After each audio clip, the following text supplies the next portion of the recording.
We're on Live, mics. We're on. Live, guys. Not a thing. Who wants to say that?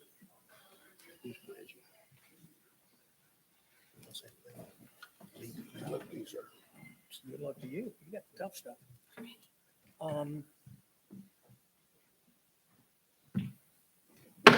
We'll bring this workshop to order. I'll ask Mr. Ford to do the pledge for us. Pledge allegiance to the flag of the United States of America, and to the republic for which it stands, one nation, under God, indivisible, with liberty and justice for all. Come on in. Are you first? I'll go first, just for a quick brief introduction. Let me turn off my phones.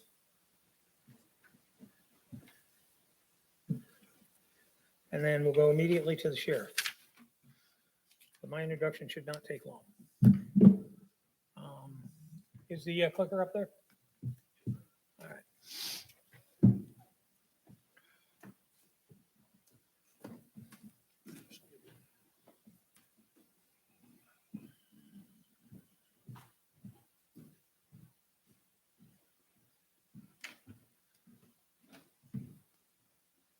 Okay, just so the public understands what the process is.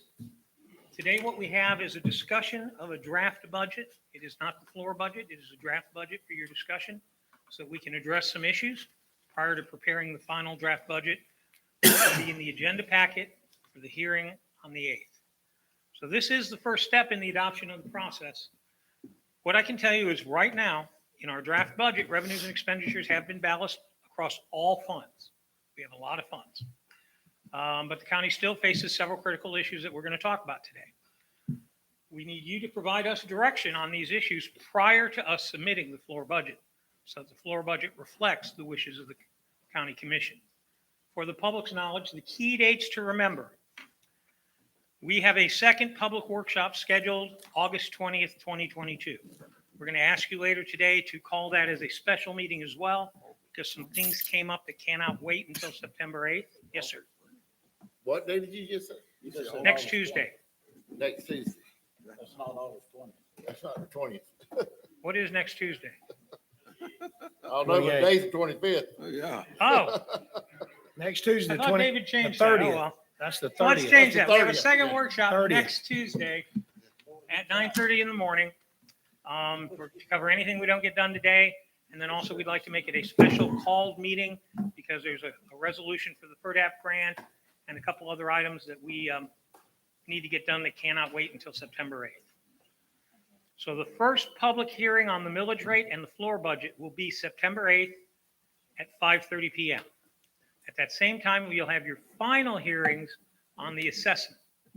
So it'll be a long meeting of public hearings that night. If you adopt the assessments, they become final that night. If you adopt the budget that night, it's just a call for a second public hearing. That second public hearing will be Tuesday, September 20th. That's where I got the confusion. Tuesday, September 20th at 5:30 p.m. also in this room. Any questions? Thank you for correcting the date. I'll make sure that gets fixed. So the public knows you've got several chances to make comments to the board so that the board knows your feelings. If you send us something in writing, we will collect them and give them to the board so that they can read your comments. If that's a preferable way to submit input. With everything being televised and people out watching it on the YouTube channel, they can't be here in person or aren't here in person to raise questions and ask. So again, if you do have comments, I would request you and can't make it to the meeting, you submit them in writing so we can assemble them a week beforehand so the board has time to review them, hear them, and consider your thoughts and inputs, because it's all about getting public input. And again, as I said earlier, all funds are balanced with the reserves meeting the state law and county policy. So we did not dip reserves lower than what the policy and state law requires of us. So that meant, we still have reserves in case of emergencies. Having said all that, these are our concerns that we need to talk about in the next two meetings. One, the increasing cost for construction projects and the supply chain, basically inflation that everyone's getting and how it's impacting the cost of our budgets. We talked about it before. We want to get a little more specific on it.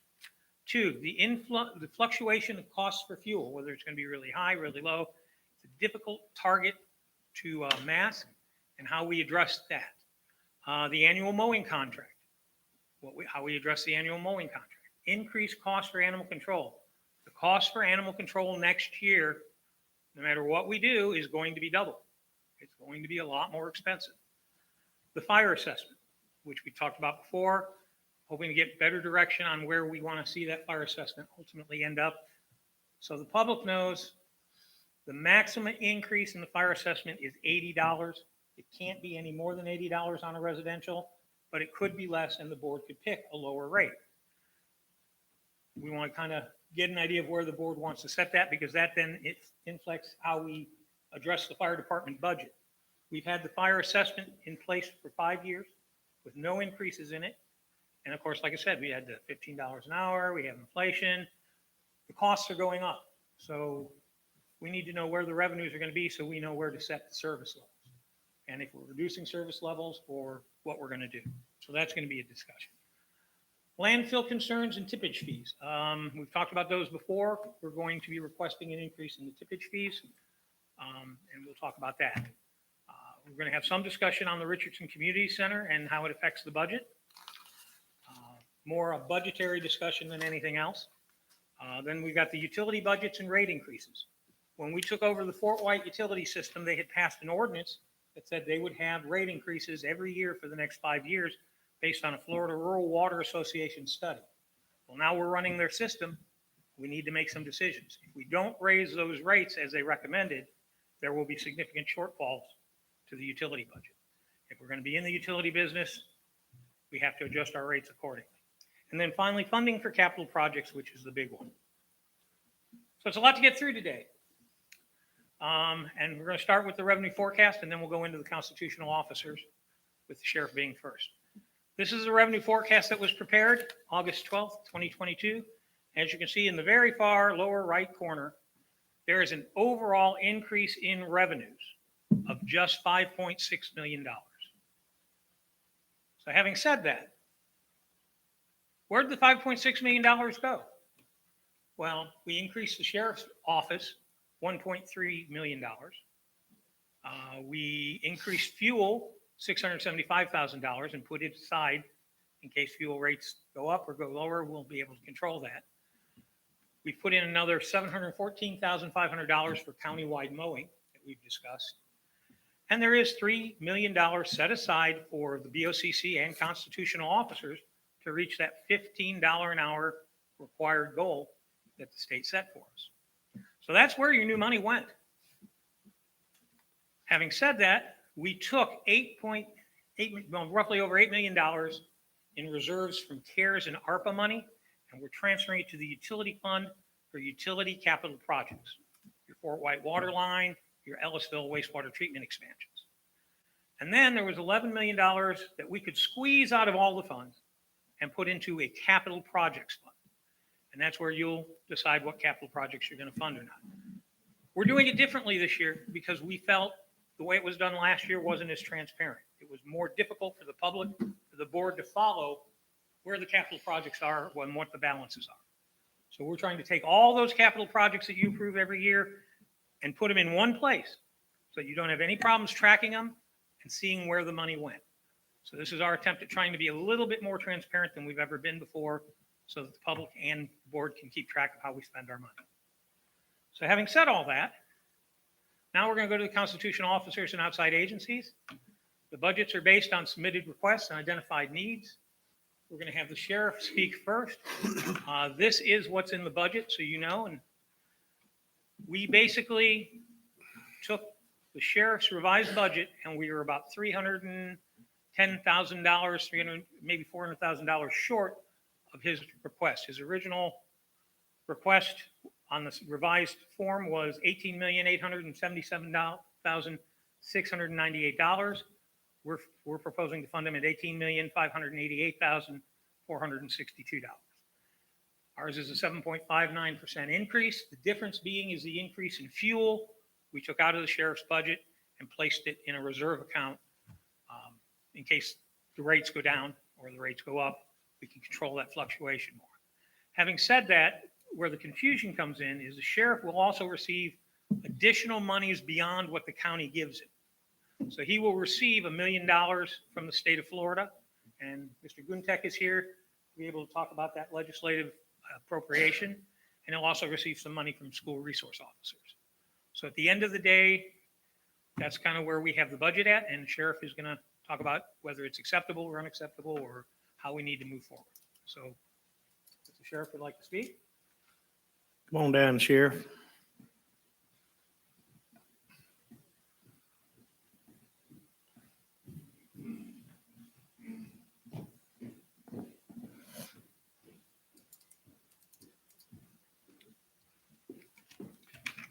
Mr. Chair, board members, thank you for the opportunity to come and address the board in reference to our proposed 22-23 budget. I want to say one thing I forgot to say, Sheriff. I'm so sorry. Commissioner Witt's not here. He had to have either surgery or something on his wisdom tooth, and that's why he's not here. I just want to let everybody know. So thank you, Sheriff. Thank you. First off, what I'd like to do is kind of put a little bit of a timeline on how we got here as far as the budget. Per statute, I'm required to turn in my proposed budget June the 1st to the commission. And as you know, there has been a lot that has transpired over this last year. With that said, it's required for me to turn my budget in. So you start the workshops, and as we are moving forward, we come to the workshops, try to get guidance from the board in order to adjust our budget, which causes an amendment that I have to send in. Since June the 1st, I've amended the budget twice due to the guidance from the board. First one was dealing with the fuel issue. You guys started out, told us to double the fuel, which we did, as that was a guidance for all of the departments and the constitutionals in the county. After things moved forward, the fuel started selling back down. Y'all realized that that's probably not going to be a good idea. So we went back, we adjusted our fuel to the miles. We took it basically by the miles driven, and got an average cost of fuel over a 3-month period. I checked with some of the bulk handlers, the plant people, and got a rate of about $4.25 a gallon, and that's what we put in, and we adjusted that down to about 140,000. Second was the personnel and the Belmont Academy contract that we got. Listening to the board, and what y'all wanted to do was to go across the board with $2.50 an hour per employee in order to take care of y'all's $15 an hour mandate. We went back, we adjusted the budget, and resubmitted an amendment. So along with that, earlier in the year, as y'all recall, or last year, the state legislature went out and they increased the starting pay for state workers to $45,000 a year. We're a constrained county. Myself and the other 28 constrained county sheriffs said this is not going to be good for us, because we could just see the mass exit of our employees going to the state. So we went to the legislation, and they appropriated money to the constrained counties. This process started with sending out a survey of what it would take for us to be able to meet that.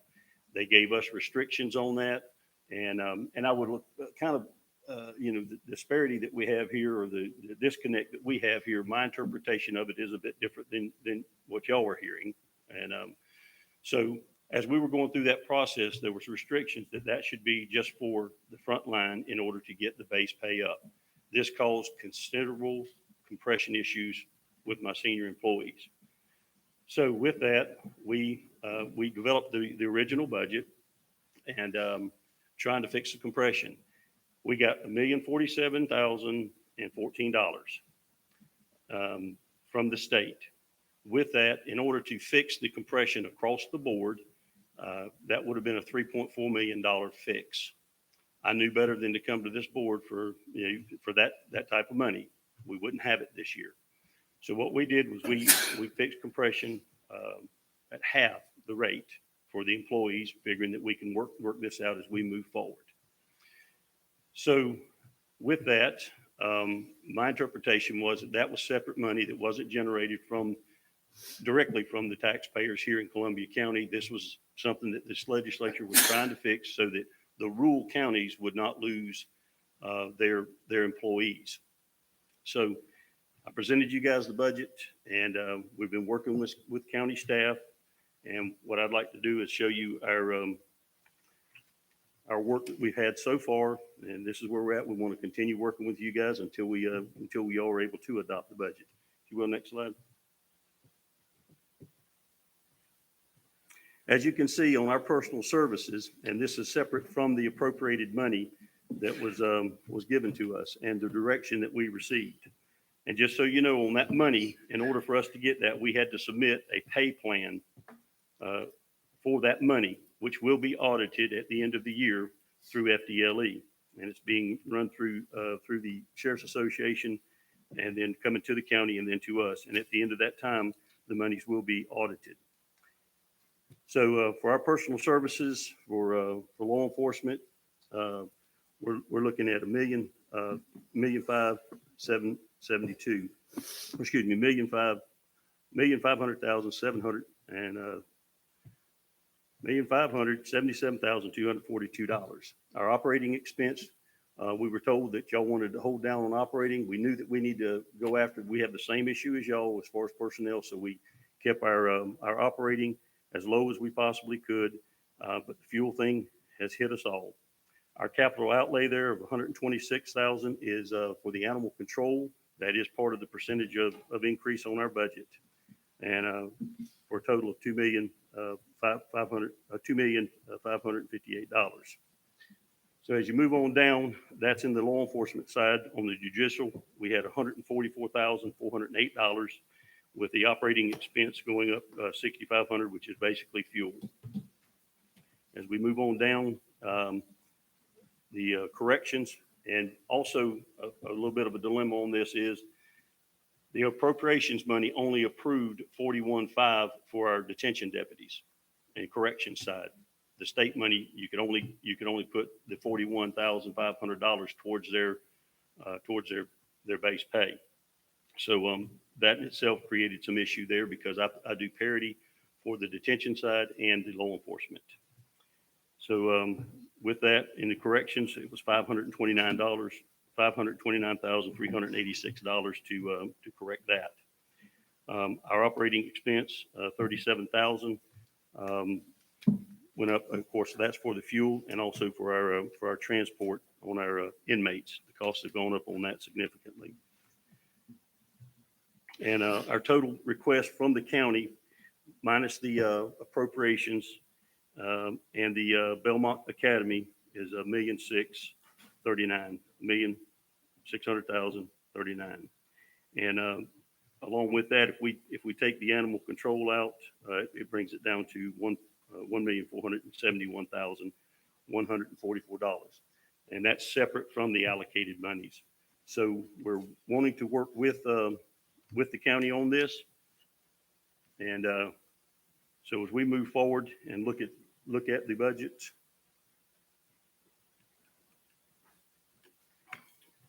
this would be the proposed, again, that we're looking at.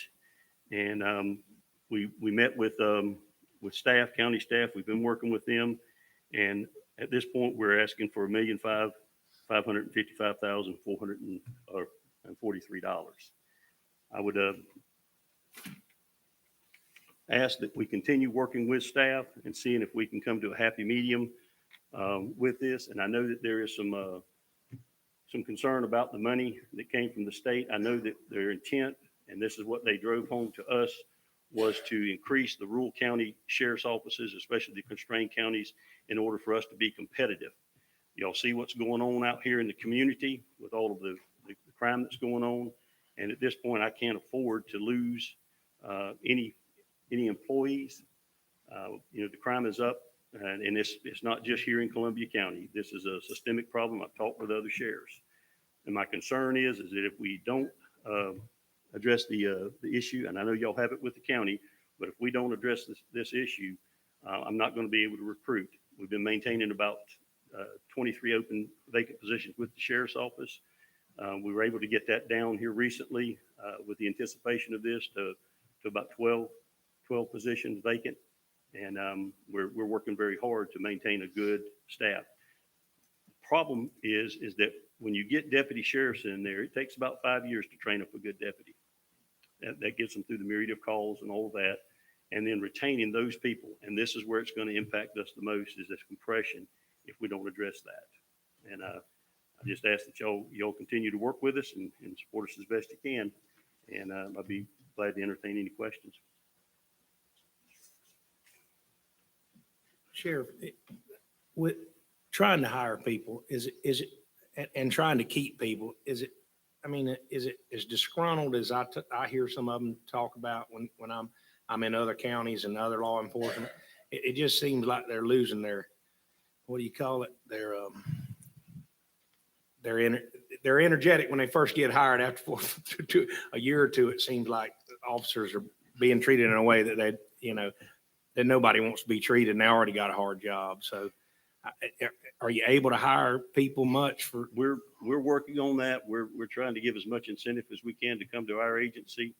I will share this with you. Here recently, I had an employee that we recruited, and he came on board. The problem we got, though, is it takes about 6 months to get one hired on, going through all the backgrounds and all that, getting them out of the academies. He came on very energetic. He was with us 1 month. The other thing, even after we get them hired, there's 14 weeks of training that they have to do the FTO program. It's a right seat ride. We invest all that in them. This guy had been there a month. I came in. One of my supervisors come to me and said, man needs to see you. He's pretty upset. I got him in my office, and he was visibly shaken. I said, what's wrong? He said, I can't do this.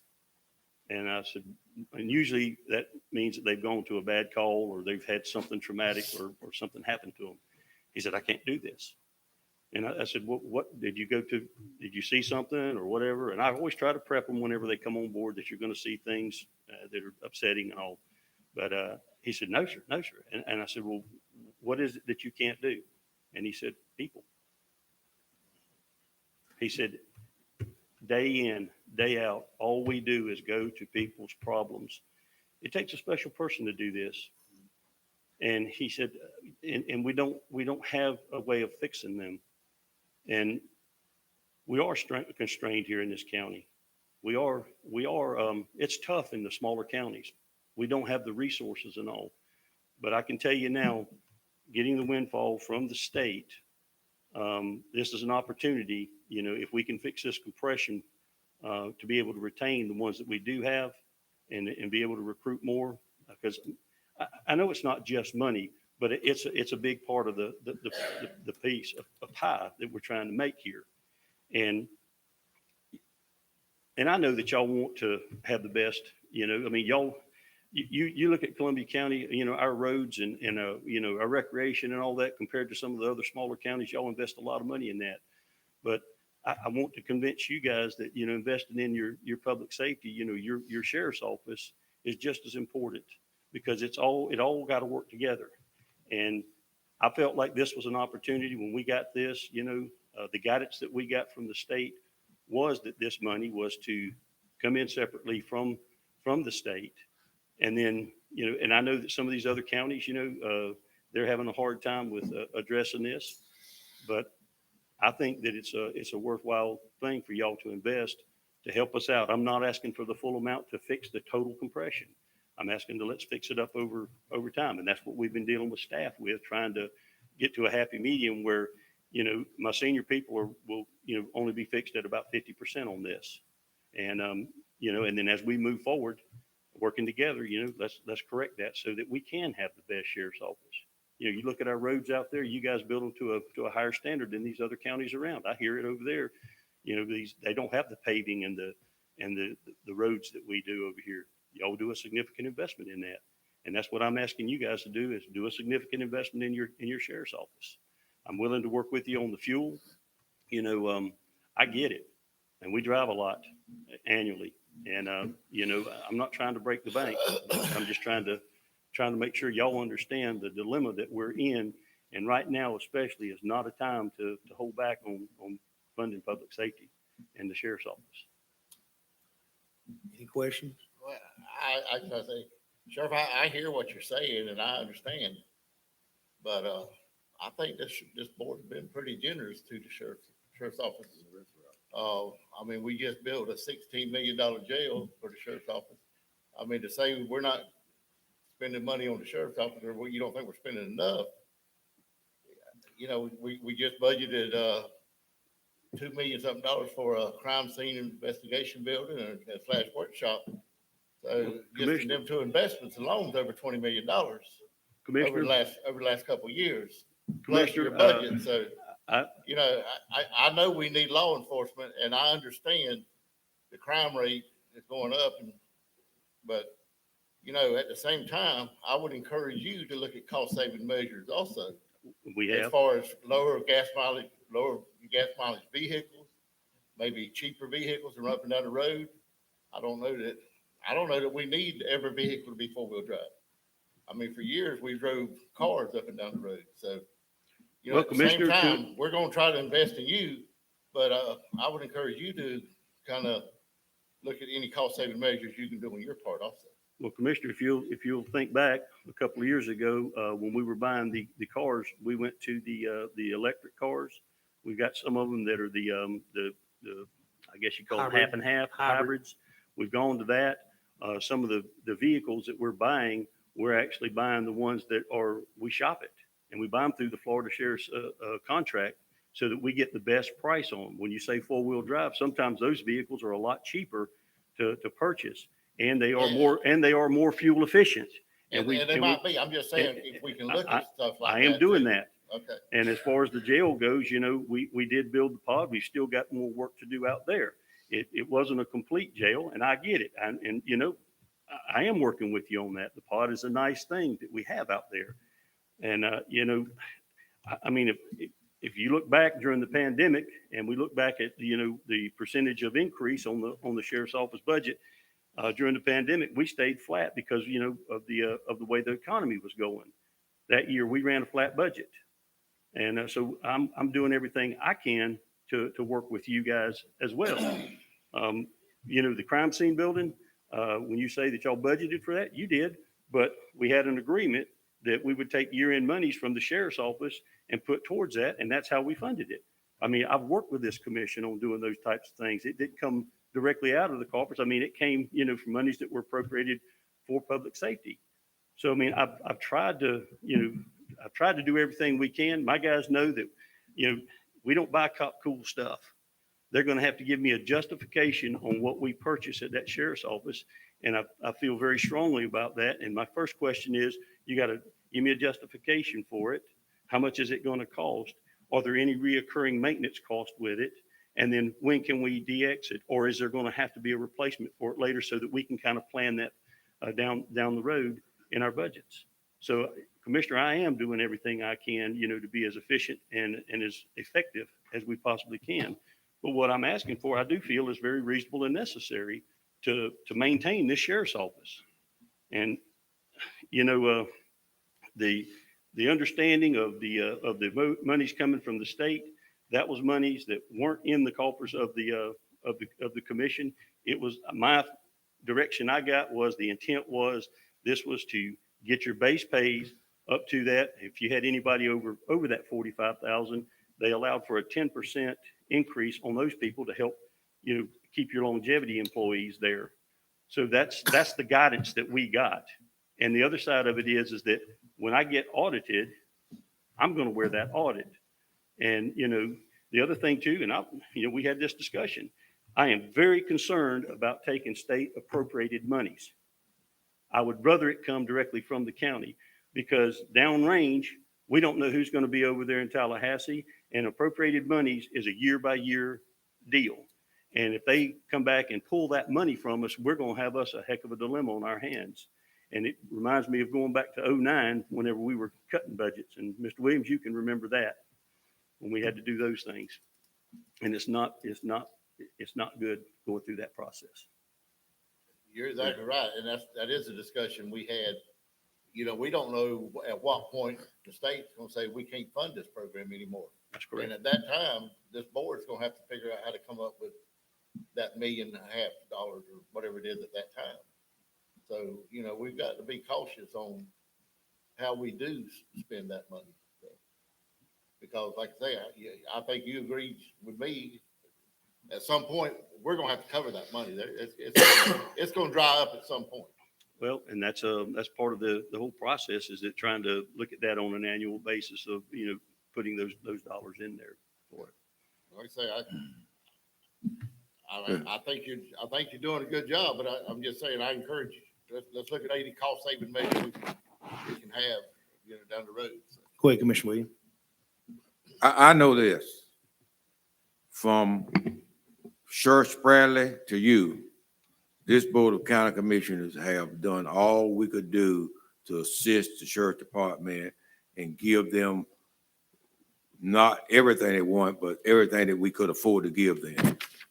I've seen this board cut their own budget to give sheriffs more money.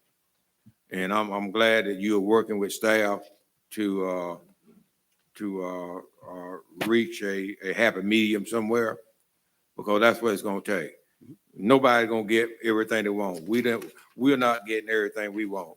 The clerk not getting everything he wants. The property appraiser not getting everything he wants. The fire chief not getting everything he wants. But there's a happy medium. Sure. There's a line somewhere that everybody can come together and agree upon. Well, and that's what I want to do, is continue with staff and, try to fund this as fully as we can, at least get us up to the 50% mark, on our compression issue. I held our operating monies down. Y'all know, y'all are dealing with it with the grants that y'all have that were funded, in the past years, and now the cost on those have gone up. So y'all are having to work to try to cover those, because you don't want to lose that money. I mean, I understand that. And it's kind of like with us, we don't want to lose this either. We want to enhance what we have as best we can. And I'm willing to work with you, and keep moving forward, because, I get it. The $3.4 million fix, we can't do that. And I've already told my staff and my employees that, you're not going to get everything. But the intent is, that scares me, is that if we don't get up to at least close to that 45,000 base, we're going to see an exit on these employees. These employees, a lot of them and no offense, but this younger generation looks at it now, and they don't understand the long-term things of moving around, or losing a take-home vehicle, or losing the benefits that they have, and they make a snap decision. And I've had several of them leave and come back.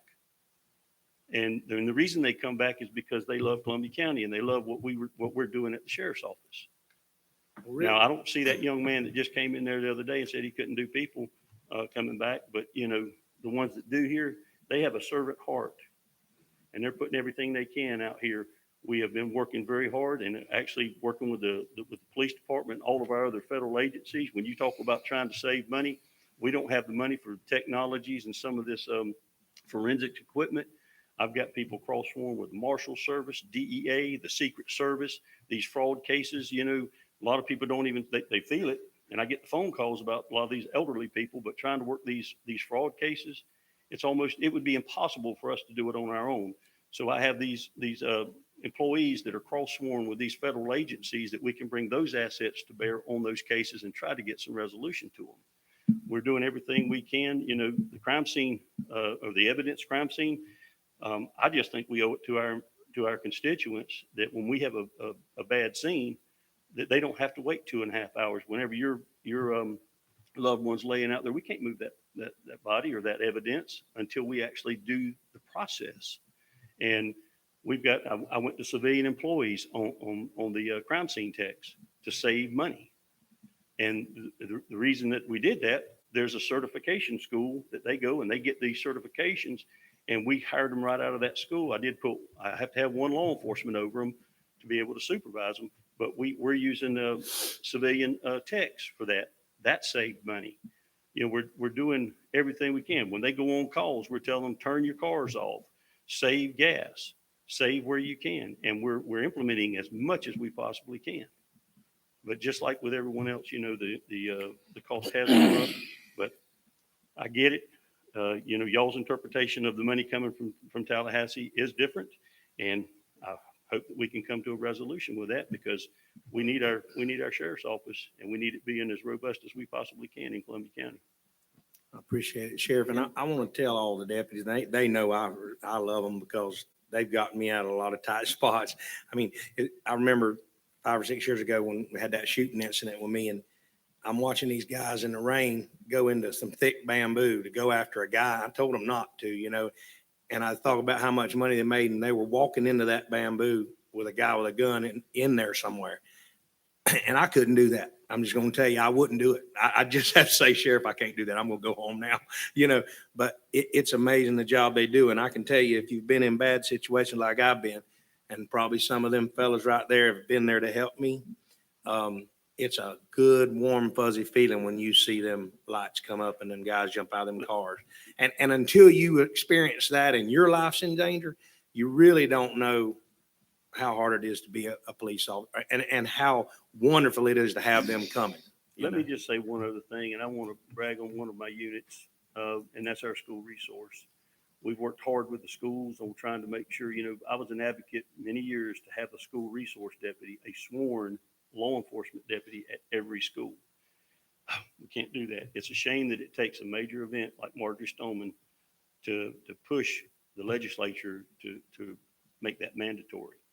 But last year, your school resource program, our resource program for Columbia County, was awarded the unit of the year for the state of Florida through FASRO, which is the Florida Association of School Resource Deputies, because of their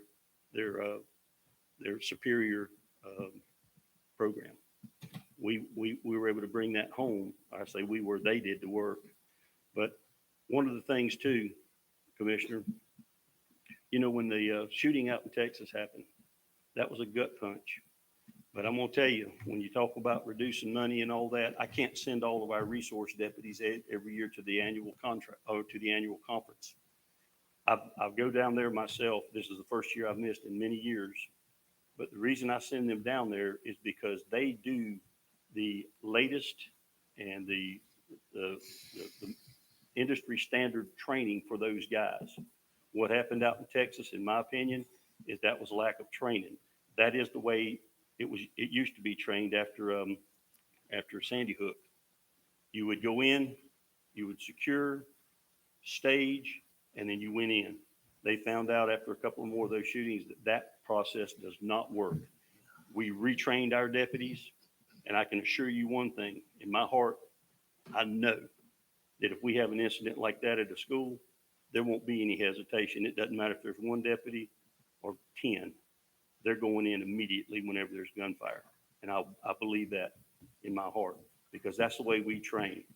And I'm investing everything I can to make sure, with everything we've got going on now, it's pretty tough. So I don't want to lose any of that experience that we've already gained there. I want to maintain that. We're working close with the police department on all these shootings that are going on around in the city, and some of them in the county, but we're working on that. We're doing a lot of background investigative work, and it takes time, and it does take money. So, Sheriff, I got a couple of questions, if I may, Chair. And I just want to say, I commend the sheriff's office. Our sheriff's department does a heck of a job. Our sheriff's office does. We want them to be there whenever the phone rings. And some of the incidences over the years that I personally witnessed, nothing but admiration towards them.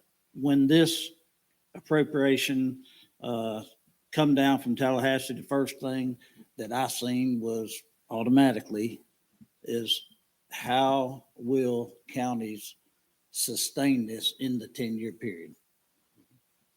As we did last year,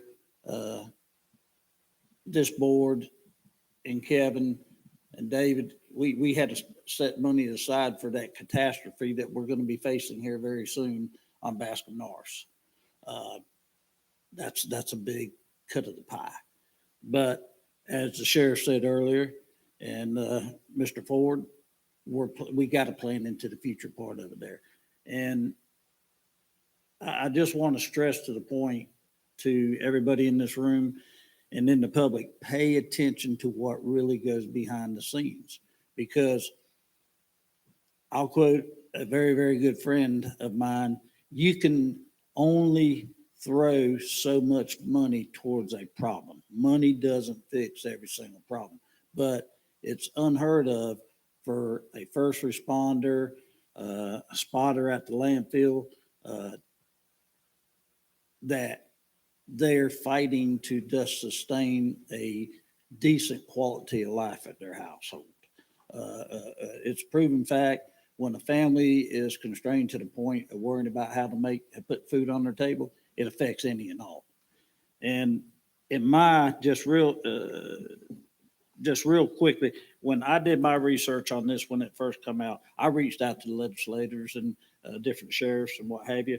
And Sheriff, when you say the guidance they give you, who was this that give you all the guidance? Because I've never seen this in any discussion that I had, other than the part that the governor and the cabinet sat down for and I kind of felt like it was unfair, because I guess one of the other things that really kind of concerns me about this issue, what did they do for I think Tallahassee kind of forgot our firefighters also here.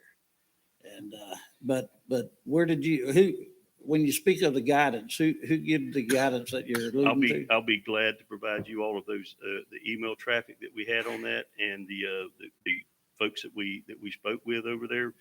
And I know that when they write this bill, this thing happened. This is unprecedented what happened here. This year was just a banner year. There was a lot of things that happened. There was money for jails. And that's another thing that we're going to try to look at this year, is that if we could go after some appropriation monies to continue the process out there at the jail to refit all of those things. Some of the monies that may be working on with our evidence crime scene. But this year, this happened very fast. And I'll tell you the process. We're there. The sheriffs of the constrained counties, we had a conference call and we said, we got problems coming. So we had someone go to the legislature. They approached them about appropriating monies. They said, how much do you need? FSA sends out a survey. How much will it cost for you to do this? So then we start asking the questions. Is this going to be fit for compression? No, this is for frontline deputies. We're like, okay, so we go back, we run the numbers. It comes out to the $1,047,000. This happened very quick. A lot of sheriffs that we're fortunate here to have the staff that I do. And a lot of sheriffs didn't have that. They quickly got some numbers together. This thing happened in just a few days on these surveys. We called back over for clarification. Can we go up to, to our captain level, lieutenant captain levels? They told us no. So we submit the number. They do their thing over at the legislature. They came back and said, you got $15 million, make it work.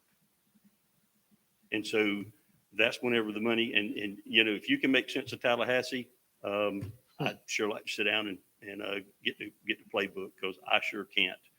So that was the guidance that we got. We were told that it'll be run, it's an FDLE grant. They're running it through FDLE and then through FSA, and then it comes to the county and then is distributed to us on a quarterly basis.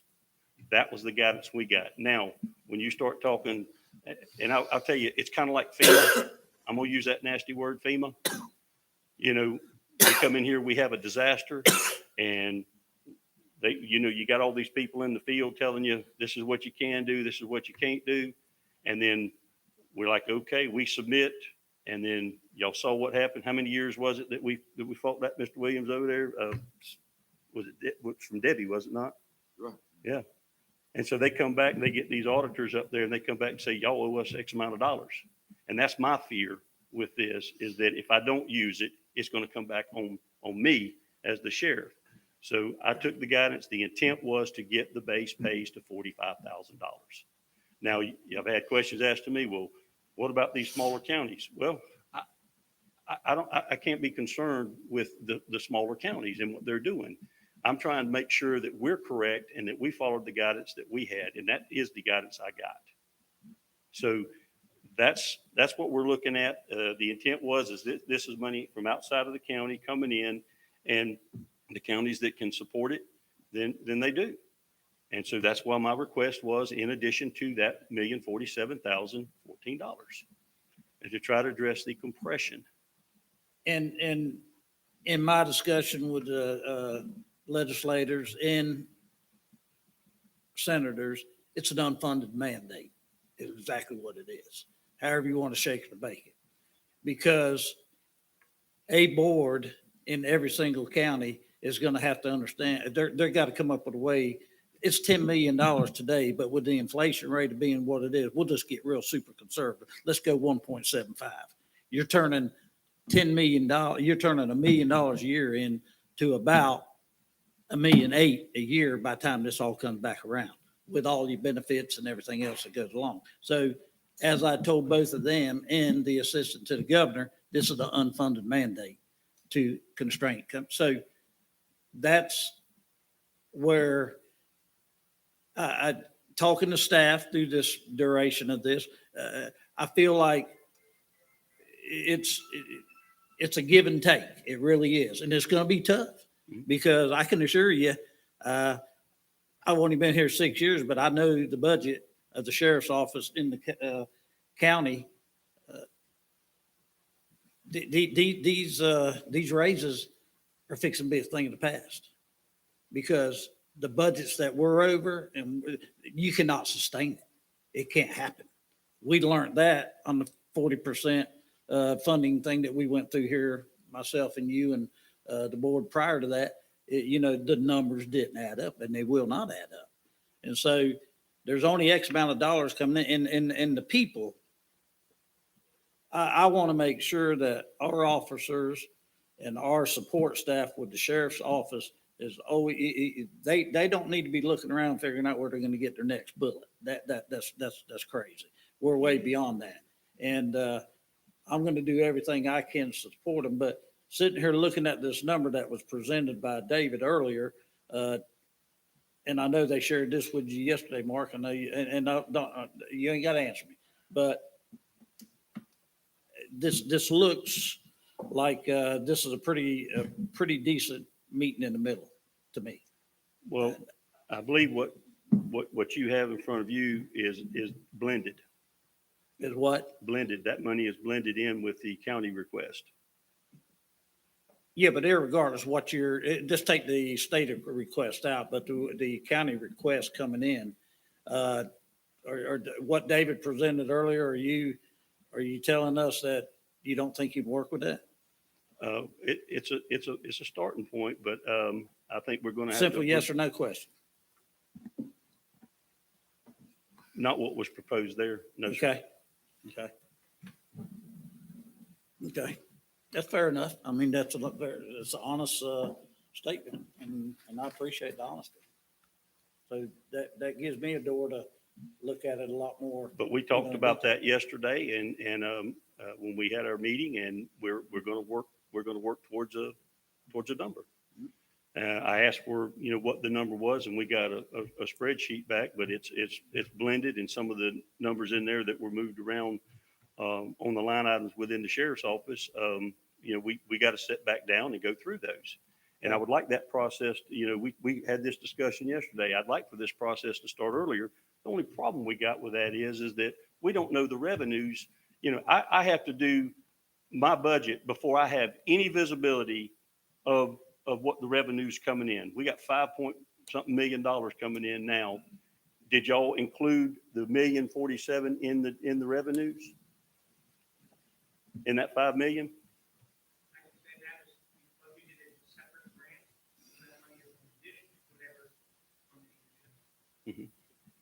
In defense of the sheriff, I asked that question 4 years ago in Tallahassee.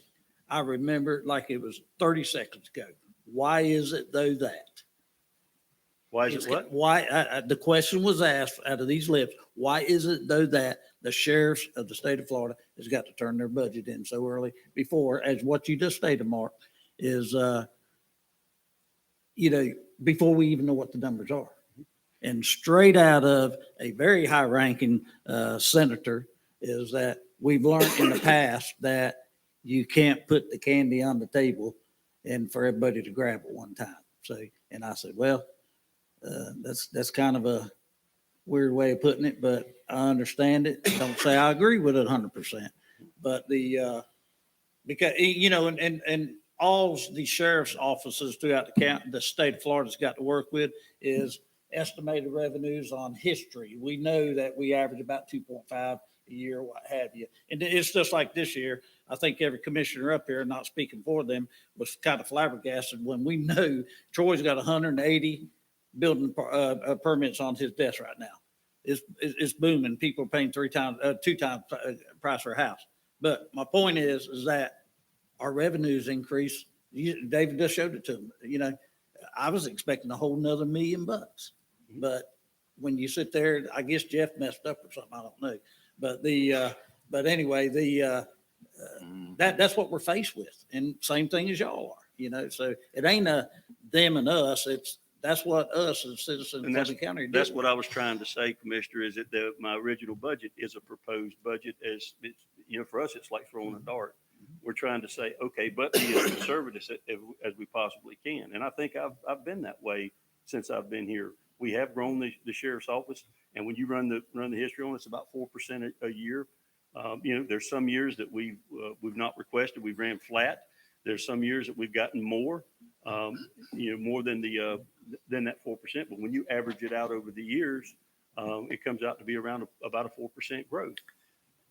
And we just got to be, in some of the problems, Sheriff, I know every deputy and support staff can attest to this. It's, Tallahassee and Washington has got to get back to the business of backing these people out here on the streets. For this mess to go on where, when me and you got pulled over many times by the green and white and the tan and black, we still said, yes, sir. It ain't that way for these guys now. The old Freddie Paul's rest of soul,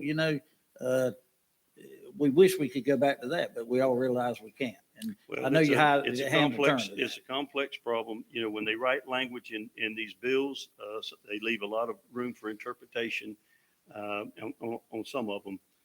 Our Florida statutes that we have to enforce, when we get out there, we have elements of the crime that we have to meet. And then when we present our cases to the state attorney's office, they interpret it in a different language, and they say, well, we're not going to press charges on this because it doesn't meet the criteria. As far as the society, we have totally changed. We've got it now where, if people were so scared of the law enforcement, we do a traffic stop. Well, if they go at low speed to a safe place and all that, that goes against the grain on me. I don't tolerate, arrogance and all that. I know that, different people have different personalities and they can be perceived that way. And we work with those employees and try to make sure they understand our job here is to help people. One note I'd like to make about that 4%. If you look at what 4% was 5 years ago and what 4% is today, that's a lot bigger number. You can say we do 4% a year, but as that budget grows every year, that 4% grows quite a bit every year also. Sure. I just say, I've looked at some budgets in other places, and as the budget grows, a lot of times that percentage decreases. Mm-hmm. It hadn't decreased. Mm-hmm. Well, this is unprecedented. Had we not got this money from the state, it would have. And I agree, this is a year that we've got to deal with. I'm just saying, we need to keep that in mind in the future. So. But I think we're on track to work with staff, and I think that we can certainly work this and make it where it's amenable on both sides. Well, and Sheriff, you was honest saying you disagree with the figure that the staff have, but there's got to be a happy medium. We only got so much money. And we got more than one Constitution officer that need money. And I'm not here to debate the money you got from Tallahassee, how it should be spent. Everybody can interpret it different. We got a fellow back there just completely disagree with what you say the legislature intent was. But I'm not getting caught up in that. I'm just getting caught up in what we can do to help. Not only your office, but everybody else's office also. But you being the biggest recipient of the money, then your conversation is louder than anyone else on. Simply because most all the Avalon taxes, increase in Avalon taxes, go to the sheriff department. It always have. So it's nothing new that you caused. It always have since I've been on this board, since Steve Spurrier. I'm not Steve Spurrier. Steve Bradley. I'm thinking about And I know Playing football, ain't you? Yeah. Since Steve Since Bradley. it was called alligator, So Since it's, a Civil War. it's important. The sheriff department is important. But when you look at the sheriff department and everything on it, they might be a small department, but they're just important, although you provide a service that they does not when it comes to public safety. So, I don't know how far apart you are from what staff has done, but everybody need to sit down and work it out. And I would, And cause I'm tired of dogging and digging every year on trying to get where we need to be. well, once again, we've talked about it, and maybe trying to start this conversation a little earlier as best we can. And it's tough. And I know, you don't want to show your hand as far as revenues. I question that too, but there's not an official number. And I've tried to tailor but when I first start with the budget, we're looking at, the best case scenario. I get it. But now one thing I have not done, and of course been accused of it, is that he pads that thing. So he knows that he's not going to get this, but this is what his real number is. I do put in there what we need. I don't play that game. We put in there what we feel would support and do the sheriff's office as most efficiently and effectively as we possibly I can. think all So, constitutional officers do the same thing. I don't think they play with the budget. No. I think they put in what they need. And One thing we did agree on, this is a stressful time of year for everybody. So. Lord have mercy. last, I asked Commissioner Ford yesterday, how many of them Tums has he been eating? So it is this portion of it, the employees, the hard part is the employees get tidbits of information. They don't have the full picture. We're working on things and it hits the social media and then it gets everybody spun up. And I'd ask everybody to take a chill pill for a little bit. Let us work through this and see what we really have. And I'm willing to work with the commission. I always have been. And let's get something that we can work with and then get past this and get out there and be effective for our community. All right. Thank you, sir. Thank you. thank you, Sheriff.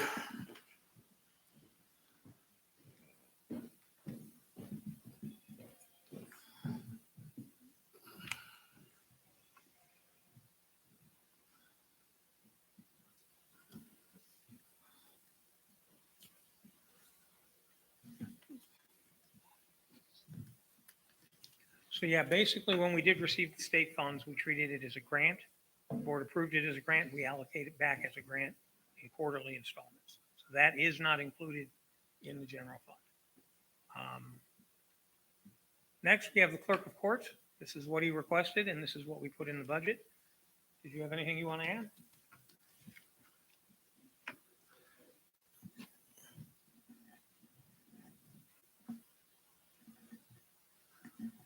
As long as we don't have to pay your dry cleaning bill, we're good. Good morning, Commissioners. As you know, the clerk's office is a fee-generated office. So my overall budget is approximately $2 million. 3/4 of that is funded from the fines and fees that we generate, marriage license, passports, traffic tickets. And then there's also some state funding that we receive for some of the non-fee generated stuff that we do. Injunctions for protection services, jury management stuff. So the number you see up here, that you provide to the clerk's office is simply the services that that I provide to the board as the comptroller and clerk to the board. So the numbers that you see, and everything on the state side is all based on weighted case counts. So what I have included in my increase this year is simply a salary adjustment for the creation of a assistant finance director who was already on staff. We just adjusted her salary a little bit, and then a 3% cost of living raise for just those employees that work on the clerk finance side, the board finance side. You said 3%, Jay? Yes.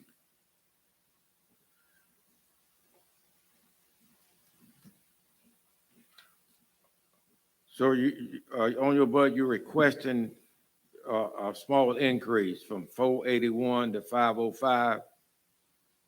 Am I looking at that right? 484 to 508. Yeah, 508, yeah. Yeah. All right, but you got the fiscal year wrong. That should be fiscal year 20, 21, 22 should be, is that right? 21, 22, 23. Hmm? Yeah, it yes, should be you're right. 22, 23. You're right. I'm sorry, on my copy, it's correct. I apologize how that got. That should be transmitted. 22, 23. Right, proposed yeah, budget. mine says, yeah, fiscal year 2022, 2023. Yeah, proposed, okay. All right.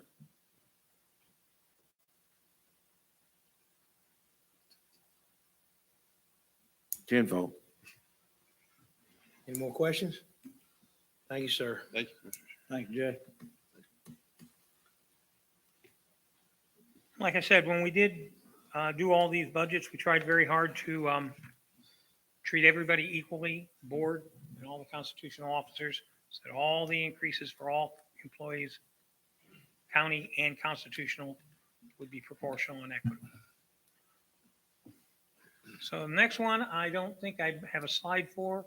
I'm not sure if anybody's here, but if anybody's here from court services, we can talk about it. Otherwise, it's a separate fund, and we budget it just as the state's attorney and the court services submit. So there's nothing real exciting about court services. Nobody from court services, right? Okay. So the next one we have is the property appraiser and tax collector. And what I want to note is the tax collector is also a fee-based, so his actual expenditures are based on how much he collects. So it's not just a flat fee. So he has more adjustments he has to make based on how much money he will collect as a tax collector. But at this point, does either the property appraiser or tax collector have any comments they'd like to make? And again, these are based on what they submitted. We did not find any reason to adjust their submission.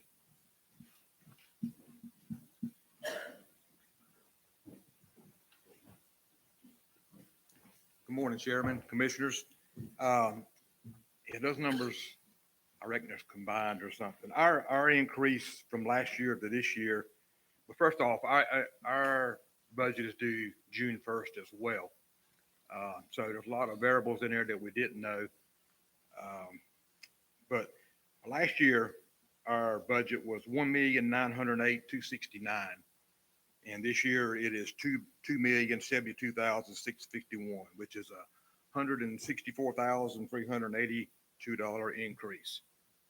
Out of that, we have we did plug in a cost of living raise. We went with the state because that's what we did at the time, was 5.38%, and not knowing what the county was going to do. But like I say, it's early on.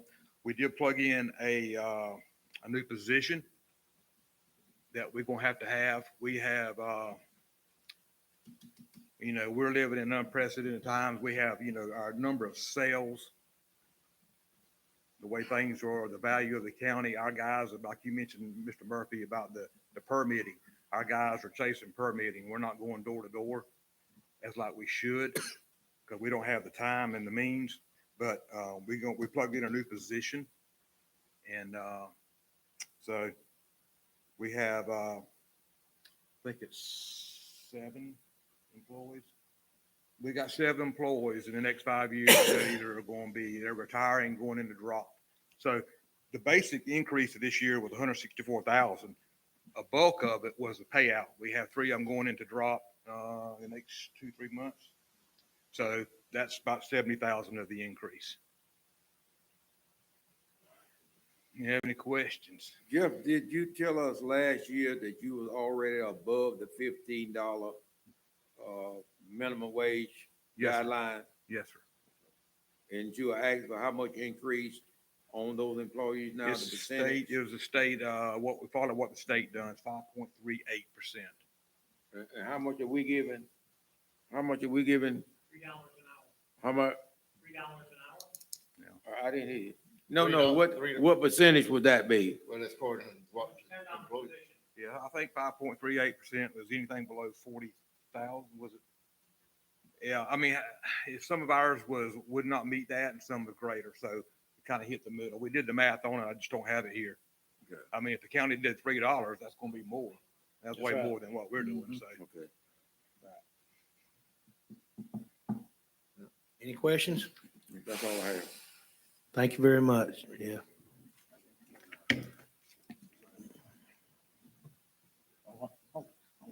Just to remind you, we did work with the property appraiser and we're handling their IT for them. And that's working out very well. I think everybody's happy with the direction that's going. And also, we're going to be helping them with their fleet. So that's all built into our budget. So all those things help in the long term. Is tax collector here? Yep. But like I said, basically tax collector's fees are going to be generated as a percentage of what he collects. What, did he allude to you what his percentage of request was of It's, increase sta- of wage? it's a standard 3%, I believe. It stays the same. It's a standard Same. percentage. So Okay, he has to adjust his budget based on what he collects. So Okay. if we have a great year and all this money comes in, he makes more money. If we have a bad year and money doesn't come in, he doesn't make money. So the next one is the Supervisor of Elections, and Tommy's here, and basically we put in what Tommy requested. There were some legislative changes that she wants to let you know about. And I voted the other day, and the renovations to the facility went really well. It's working well. she wants to come show off. the Tommy, you fancy- need a budget for some phone chargers in that canvassing board room. Good morning, Commissioners. Thank you for allowing me to come up and share for a minute or two. I want to thank you for the building renovations. I was above and beyond my expectations. It really was. I've had nothing but compliments throughout the county. It met our security requirements, our transparency requirements, and ADA, and so it's been a very positive change. So I'm very grateful. Just wanted to let you know that. Also very grateful and want to make this publicly to our Sheriff's Department for ensuring the security at all of our polling locations and being on call every time I called him. He's been right there for me. So that was very important to me. As you know, that security has become quite important during elections these years. So basically, I'll keep this really short unless you have any questions. We have approximately a $61,000 increase, but $41,000 of that is due to meet that minimum $15 requirement. I just made the budget adjustment in there. So that accounts for about $41,536 of that. The rest of the increase in the budget is just basically due to inflation, postage, paper. We use tons of paper at our office, as you would probably expect with ballots and all. And the maintenance fees, rental fees across the board, license fees, everything has increased with the vendors we use to support our elections. Other than that, that's basically all I have. So Tommy, your salary increase is what percentage? I don't know what mine is at this point. Individually, I don't know what it is. Pardon me? Yeah, now for the staff, I went with the county's $3 increase to Okay, meet the $15 minimum wage, yes. So also something to keep in mind, I would like to share with you is the congressional lines are still quote kind of in litigation. I'm looking for that to change. It will go back to court, definitely. And if so, that means another countywide mail out of voter registration cards. If that changes. So that's quite an expense, especially with postage think 60 cents a card.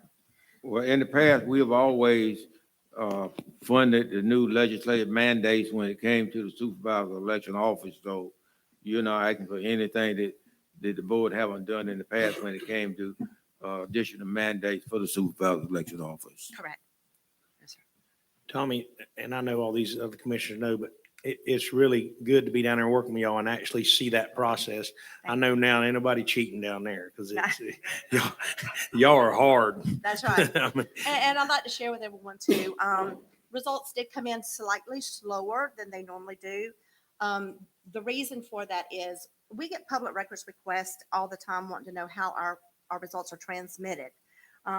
With, election fraud and misinformation and disinformation being so in the media right now, people want to know how that stuff is being transmitted to our office. Two things. We chose not to do that just to ensure the security and the questions regarding the transmittal of our memory cards to our office. And then second of all, they've upgraded all the modems to 5G, which was ours are 3G. The new 5G has security features that we will implement in the future. The 5G, but it was not budgeted in prior to, and it was too late to implement at that point. So that was one of the reasons. If anyone has any questions why, results were not immediately modemed in, we chose with the deputy to escort our memory cards into our office to add that extra security for our results. do you think you'll have the 5G up for the general election? No, sir. Tommy, Yes, sir. what is the 5G estimated cost? I don't have that in front of me right now. I've actually put a quote in for it, so I'm waiting for that at any time. And I was one of the ones that asked you that question Yes, sir. outside. I appreciate the clarity on it, because I was asked, of course, I didn't know, but Yes, sir. I'll definitely echo what Robbie, when I said on the canvas board, Yeah. we do it right. We probably need to sell our services to Miami and all these other people. Absolutely. Yeah, security is important to me. I know I can probably be a pain in the butt when it comes to that. Oh, yeah, My sheriff will yeah. probably Yeah. attend to that I and agree. everyone else, but I want to make sure that everything's done right. So, Thank you very Thanks much, for what you Tommy. do. mhm. Thank you. Thank you. Thank you, Tom.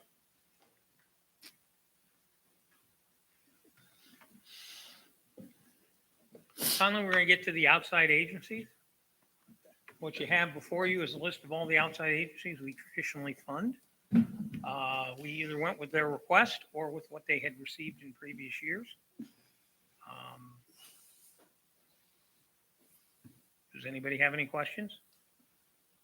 Or any David, particular- did you or did you not tell me the East Tutney Partnership had broken up? Heather? What I was informed is at their last meeting, they were talking about the fact that they were going to disband because they don't have a quorum. Heather was actually at the meeting and she can tell you more or less what was going on. Well, if there's this ban, why we have money in the budget to continue to fund it? Because the actual extension office handles the Bellamy Beaver portion of the Itch Tutney Partnership. And that's one of the things that we're planning with it. It's still under discussion as far as whether the partnership is disbanding or not.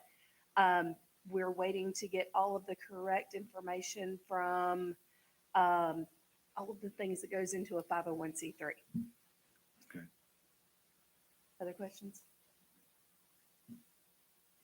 Well, David, I would ask on that, because I had a question of that also. I would ask that until a plan is brought before this board for a vote, it definitely, not a penny of that needs to be spent, in any regard whatsoever, because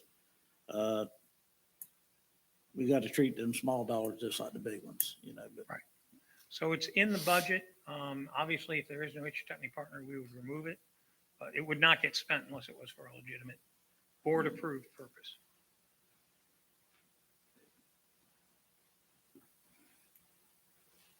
And David, I see on here on the easels on the wings, you got 34. They're asking for a increase to 39. And they are here today, if you would wish to hear from them. That 39 was reflective of the last time we added in extra money to do an audit. Quite frankly, the audit didn't tell us anything useful. But there were a lot of issues with being able to track days and people, residents' days in the houses.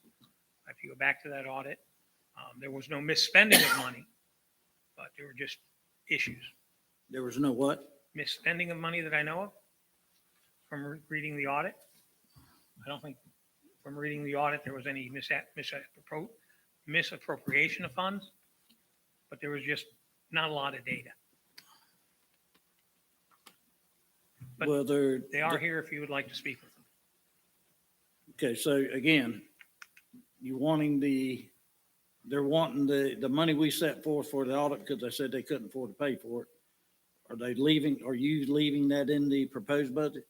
That was in there until the board tells me otherwise. Okay, Because last year the board said we wanted it audited every year, and if the board says we don't, I think you didn't get any useful information out of it. Let me put it that way. well, I'm gonna have to elaborate on this because 3 years ago when we started this, I supported 100%, with the intention that, we get it audited operational cost. That second year, for what reason, we didn't get it, and the board, we continued to. This last year, we appropriated this money and we got it, and I got it right here, and I asked David to send it to everyone. There are findings that I'm not comfortable with, of how to spend taxpayers' dollars. I realize that this organization, become about because the state cut their funding statewide.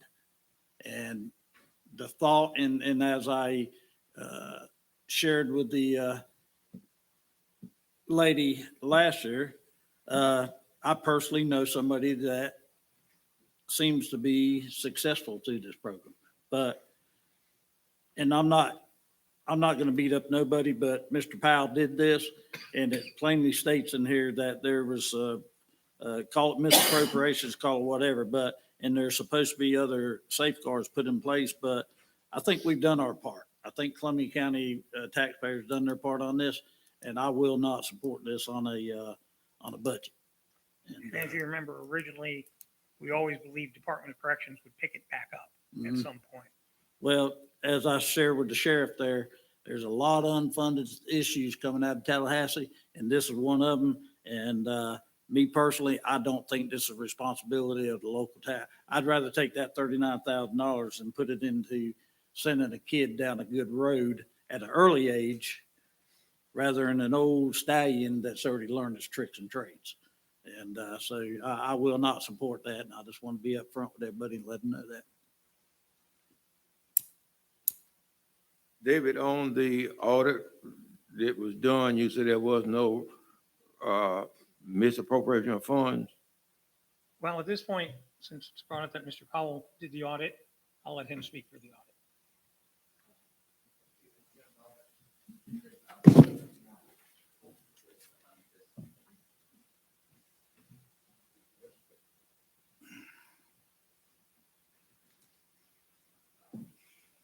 If you need us to, Mr. Powell, we can go on to somebody else and come back to you. Okay. Okay, the first issue is it was an organization that never had had an audit, so their records weren't necessarily in the order of an organization that has a regular audit and all. Okay, so as to the findings, the accounting records were not complete and in a manner that a business or an organization should have, that could produce an accurate balance sheet and income statement. And then also having the back, in an audit, you select various disbursements and you ask for backup information, invoices, documents, that all of the ones we requested, they didn't have. They collected tenant subsistence fees from the occupants, but there wasn't which probably were generally in cash. And so there wasn't a complete audit trail between what was collected and what was deposited. Interestingly, the records of what was collected was less than the amount deposited. So it just wasn't, usually in an audit, you like to see full audit trail between everything that is collected, recorded, deposited in the bank. The director of the organization was paid an administrative fee, and the amount was $7,766. But in lieu of having that like a regular check from the organization to her, she paid various personal related expenses, which was classified as the admin fee. But when you add them all up, it was $7,766. Usually you would, or it should be a payment made to the person and then a 1099 or a W-2 issue. I don't mean to interrupt you, Mr. Powell, I'm but good. this doesn't sound good. We're sitting here with these constitutional officers, and if they gave us this, we'd laugh them out of the room. I mean that. It sounds like to me there's no accounting whatsoever, and you couldn't really do a proper audit because you don't have anything to audit against. And Is this a corporation? this is bothering me right here. Is this a corporation? Okay, it's a corporation. And they're paying personal bills out of the corporation?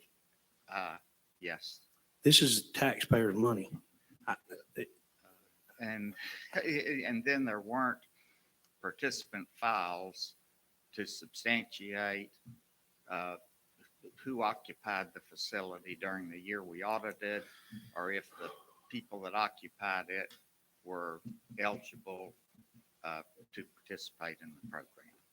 And again, it was mainly a lack of information. It wasn't, and it was a very small organization that had not ever had an audit, evidently had never had any agency review its records and so it was mainly, and I've heard that from a couple of board members, it was a lack of substantive information to reflect what happened. Okay, I think, yes, ma'am. Come I on, guess David. that's why we said it wasn't misappropriation. There was just no record. Yeah. Right. Thank you, Mr. Powell. Good morning, Commissioners. I'm Linda Brown, and I'm the Director of All Eagles Wings. And Mr. Powell did do our audit at that time. And we did have records to bring to his office, the things that he needed to request of All Eagles Wings, we provided. Everything comes into our office. We do have accounting records, and we do keep books. Since the second audit we've had, and Career Source Florida Crown as our lead agency, they do, they're now managing our accounting, which is excellent. But I disagree with some of the things that Mr. Powell is saying.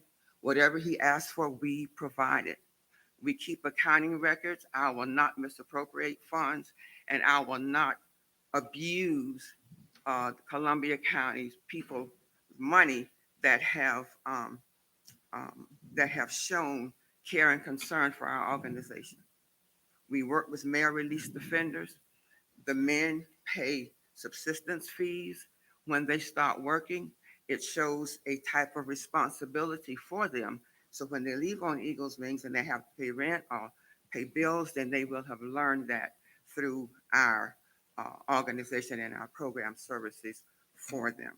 So I disagree with some of the things that Mr. Powell is saying. As far as we didn't have records, we have records. And I always keep accounting records. I've Okay. always done that. So Thank you. this is And what I you wanted to understand, say. man, we're not saying anybody stole any money or Oh, did I anything understand. wrong. I understand, We're but- just yes. trying to compare we have to do everybody the same Of because course, it's taxpayers' of law, and course. we're trying to make sure your organization goes by the same rules as all the others. Of course. And that's all it is. We're not saying anybody did anything wrong. We have accountability. If somebody asks us, we need to know, And so do we. I'm glad you do it. I'm glad that we have that in place as well. since our second audit, Career Source is also going over our monthly budget and everything like that. So we are being assisted in that sense as well. Because I want to make sure that we have everything on board and everything in place like we've always had since we've been receiving the assistance from the county. And it has helped us serve quite a few men, and men have been successful. In fact, we have one here with us today. So Mr. Lalo Cruz, that's a successful participant. And he can speak for the side of On Eagle's Wings for the participant services, if you will allow him to come up and say a few words. I appreciate You can that. go ahead. Come on. Thank you. Come on down. Your name and address, please, sir, Yes. before you speak. My name is Lalo Cruz. I live 1451 Southeast Vailport, Lake City, Florida, 32025. I thank you guys for the opportunity to speak, County Commissioners. I just want to share a little bit how Eagles Wings impacted my life and how I give back to the program today. So I stepped into Eagles Wings for the first time in June of 2012. I had just finished a lengthy prison sentence, and it was time to rebuild my life. It was time to recoup what I had lost. So On Eagles Wings provided a huge housing problem I had at that time. It provided not just a home, but a healthy and safe home. Ms. Brown ran a very tight ship there. She's firm, but she's very fair with structure, a type of structure that I needed at that time. This home meant that I didn't have to go back to an environment that was filled with drug use and criminal activity. I could focus on the goals I had set for myself while incarcerated and coming out. Certain educational goals that I just would not have accomplished if I had went back to an unhealthy environment. So On Eagles Wings provided that avenue for me at that time. So this home made a huge impact in my life. It gave me the opportunity to cultivate new and healthy relationships, something that's very important as you transition into society. You know that for people that have made bad decisions, a lot of times they're influenced by the people they surround themselves with. So I had the fortitude and the wisdom through, first and foremost, a relationship with God, that to understand that if I was going to come out and be successful, I was going to have to change the environment I was in, change the relationships I had. And On Eagles Wings gave me that very thing that I needed at that time. So when I got out, I joined a local church, Christ Central, and they received me with open arms. And many of the friends I have today are actually from my church, from the college I attended after I got out, and the place that I work at now. Without that foundation, I really don't know how things would have worked out. I know my life would probably look a lot different than it does now. So education was definitely an avenue that I used to climb out of my past. But having On Eagles Wings there as a place where I could rest and not just have a home, because a home has to be a healthy home. It has to be a place where you can go and rest and not have fear of being homeless or have to deal with the temptations of the past, speaking personally. I'm very successful today. I've achieved all my educational goals. When I got out, I got my HVAC degree at Florida Gateway. I started in the work study program. I worked hard and made an impact there. And my current position there is operations supervisor. You know, I have a pretty good platform there. And I'm just very thankful for these humble beginnings that began at On Eagles Wings. I've gone on to get my AA degree. I've gone on to St. Leo University to get my bachelor's degree. And when Ms. Brown asked me to speak on behalf today, it was an honor and a pleasure, you know. So my current involvement now, having been a graduate of On Eagles Wings, is that I stay and I connect with the guys that are coming in as like a mentor. I love to talk to them about their experiences. I love to share my experiences. I act as a liaison between our prison ministry at Christ Central and Eagles Wings to invite these guys who are interested in in a spiritual guidance so that they have a home, so that they have a place to start those positive relationships and get their life back together. So we arrange transportation when needed. There's many other partners in this ministry, but the church, Christ Central, has been a good place for the guys to build those relationships. And our pastor Lonnie, you know, the church has a heart for this program. And I believe in this program because I lived it, I went through it, and I own my own home today. Paid it off a few months ago. I've been out since 2012. Now it took me 10 years, but I have a beautiful wife, a lovely wife. I have 5 children that go to school. And I'm thankful to be acquainted with On Eagles Wings because it's a reminder of how far God has brought me. It's a reminder of where I've come from. And it allows me to pour back into the program. I just have to say that it was a valuable stepping stone into my next phase of life. You know, this program is a big part of my success story, and I hope it stays open. I hope I can continue to come back there and pour into the guys. It's a place of hope. I want to thank Ms. Brown even for keeping the doors open during tough times. I want to thank the county, and I want to thank you all for the program. Thank you, Mr. Cruz. Thank you. Thank you very much.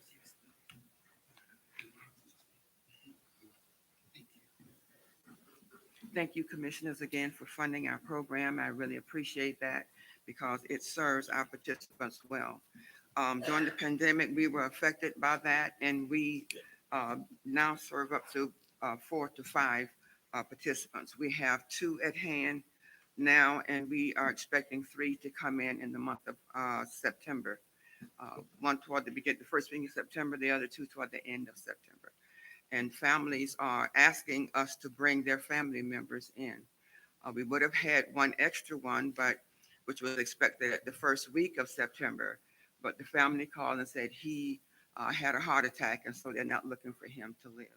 So, but otherwise, y'all are an excellent help to our program, and we are an excellent help, I feel, to the community, because when the guys come in from a prison facility, and they get this structure.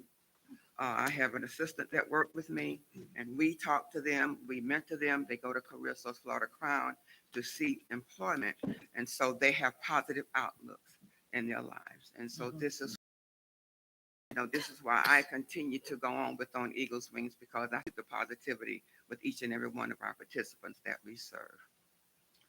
Again, I thank you all so much. Thank you for very much. helping us, and thank you for your time in this. Thank you.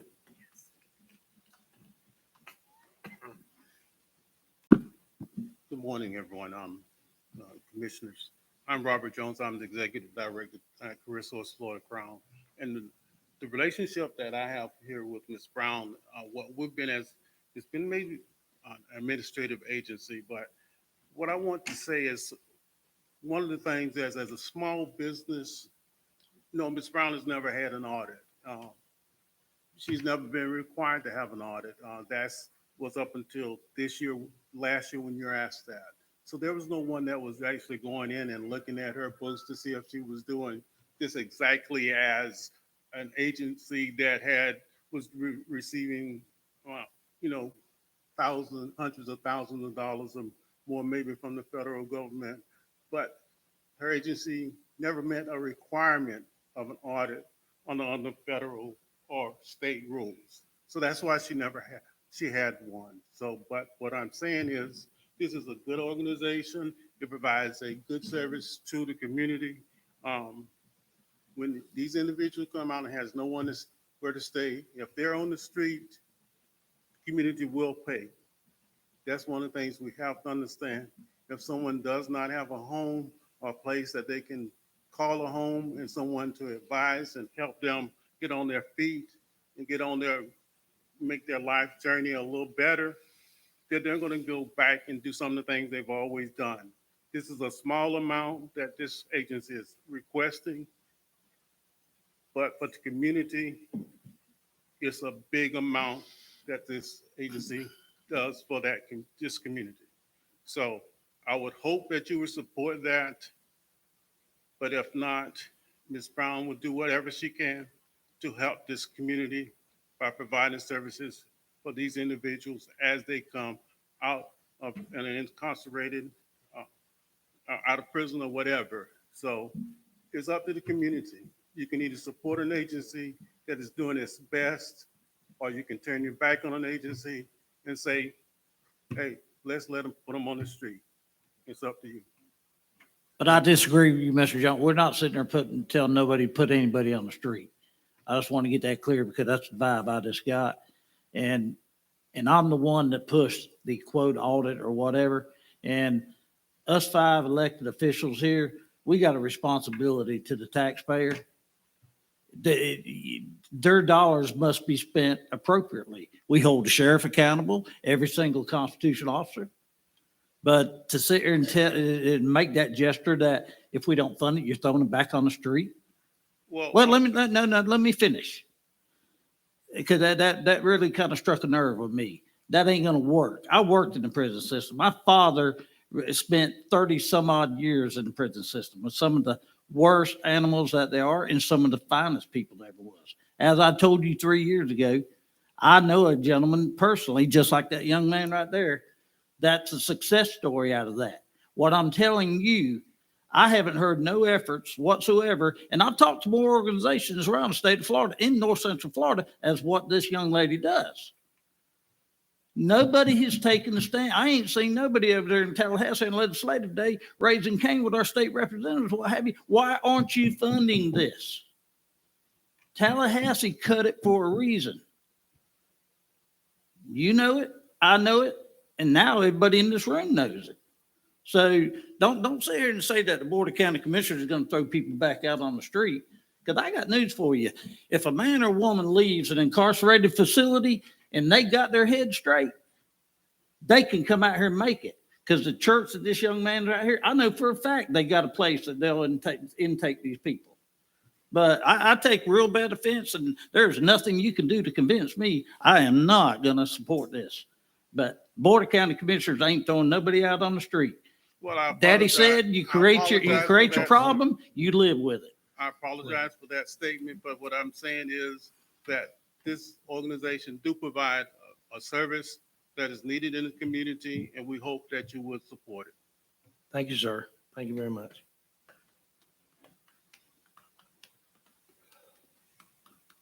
And just to let the public know, this is a work session.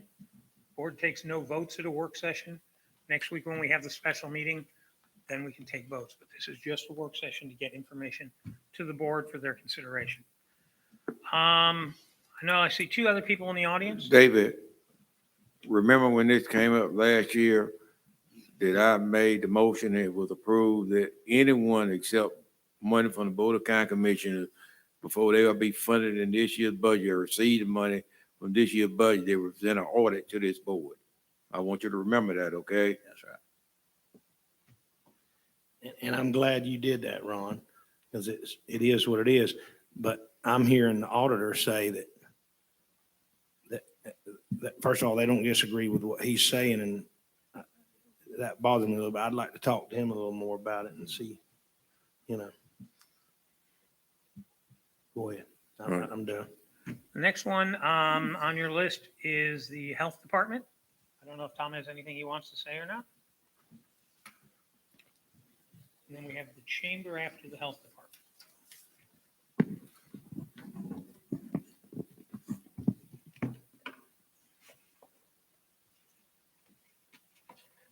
Good morning. Thank you for the opportunity. I always like to come before the Board of County Commissioners. They've always been extremely supportive for the Columbia County Health Department. Couple items that I wanted to bring up today. The amount that has been requested, we did not ask for an increase. And as the board knows, the Health Department works as a partnership with the state and the county. The state funds a lot of what happens within the Health Department. And then there's a lot of grants. We have to become self-sufficient in a lot of areas to be able to provide the services that we do to the residents of Columbia County. But I did want to point out one item. Since 2005, 2006, the contribution that has come from the Board of County Commissioners to the Health Department has remained constant. So I just want you to think about that. It's not my place to ask for an increase to that contribution. That is a decision that the board makes on their own as part of that partnership. But I did want to point out that it's been over 20 years, or excuse me, less than that, but since 2005, that there has not been an increase to that. And you've heard folks come up here today. We're dealing with the same thing everybody else is. The state increased our minimum wage to 15. We're having to deal with compression, inflation, healthcare costs increased, medical supply increase, testing increases. And, my concern, we've been able to make things work over the last couple of years. Dental has been a big concern for me. That is not a requirement that we are to provide to the county. But we do have the dental bus, and that is something that we provide the services for the kids of the county through the schools. And we also have that at the health department so that they can come in and have cleanings, fillings, and we also provide the sealant service. But I just want you to understand that is not a required program for us. And when it comes time, if we have to make budget cuts, that is one that we have to look at. So this year, I think we're going to be okay. But I just wanted to make those comments to the board. You know that I appreciate you. I've been in front of the board so many times over the last couple of years. You have been extremely supportive to the health department, and I don't see that that's going to waver. And I want to continue to thank you for your support for my team. Thank you, buddy. Thank you very much. Just a brief update. The plan for the health department that you approved to be designed has been completed. And now they're working on trying to get it, see if they can get legislative funding in next year's legislative appropriations. I said the next was the chamber. And the reason I said the chamber is they actually made 3 requests. We budgeted $10,000 for the annual fireworks. They requested slightly lower than that, but we kept it at 10. They also requested the chamber builder investment and the relocation packets, both of which I thought we could absorb within our departments and cover, but that was their request. And obviously Joey's here for the chamber.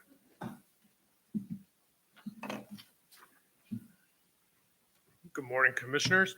So just to give you a rundown, for the way longer than I've ever been around, the county has invested at a chamber builder level, which is $1,750 of a membership.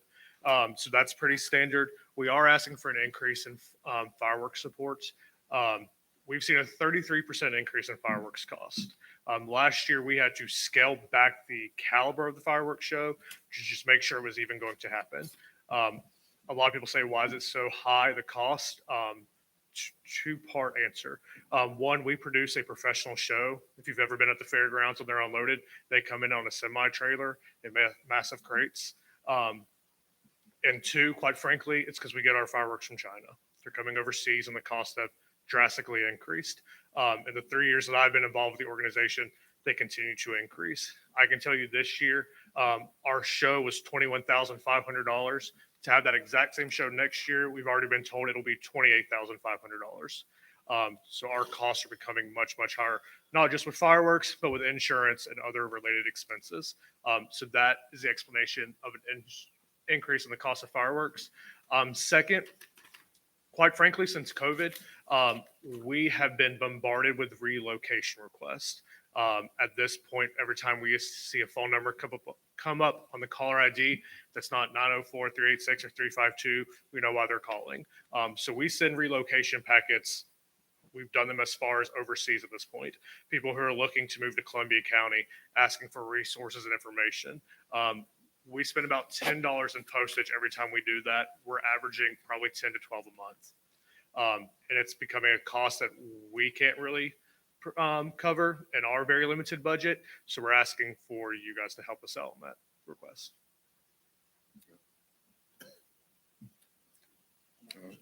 Any questions?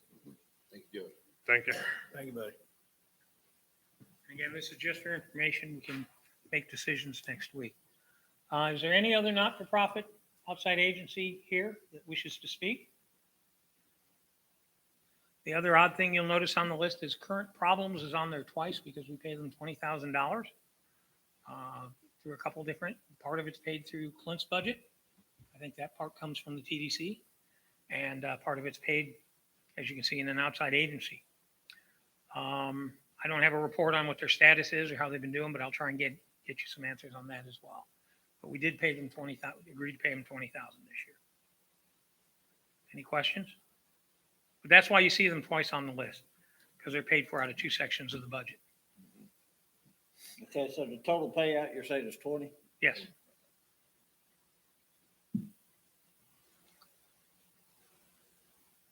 Let's see, is there anything else on this list anybody has a question on? As you can see, the Lake Montgomery dock is still there. That's just us paying for it. Everything else you see pretty much all the time. Okay. Great. I'll try and go quickly because I know it's getting late and just cover basic issues. Animal control is going to be a big issue that we need to talk about probably next week. This budget here that you see that we've put in there does not include the cost of the shelter. That'll be in your capital project budget. There's going to have to be a transition period. The sheriff, when he takes over animal control, isn't going to be able to start October 1st. So there's going to be contractual costs with the current animal services from day one till the sheriff can take over. So that's based on their contractual cost. Or if we end up taking it over, again, somebody still has to be providing animal control from day one. So that's built into there. And lately we've been getting reports from the animal control shelter that their number of surrendered animals is drastically increasing, which means the number of euthanized animals are increasing. As the economy hits harder and harder, and I can get you the numbers, he just sent it to me last night, more and more people can't afford their pets. More and more people are turning in those pets, or turning in their sick pets, or turning in their injured pets.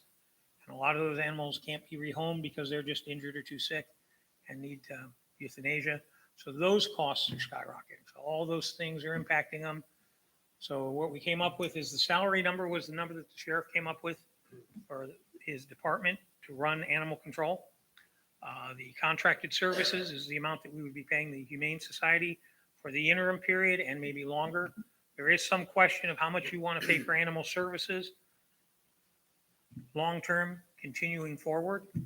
And then finally, the 138,570 was the amount that we said would be operating supplies, startup supplies. There's a lead time on that. Obviously, if they have to buy 2 vehicles, 3 vehicles, it's going to take 6-7 months at best case scenario to acquire those vehicles.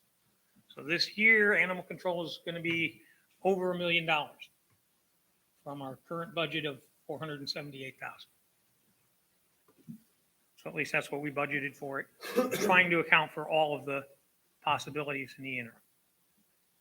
Any questions?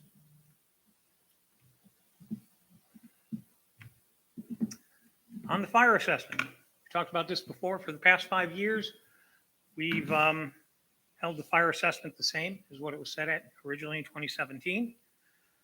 But we have to face the $15 an hour mandate. We have to face workforce shortages. We still don't pay enough to keep a full force of firefighters, which impacts our overtime hours. Everybody's facing workforce shortages.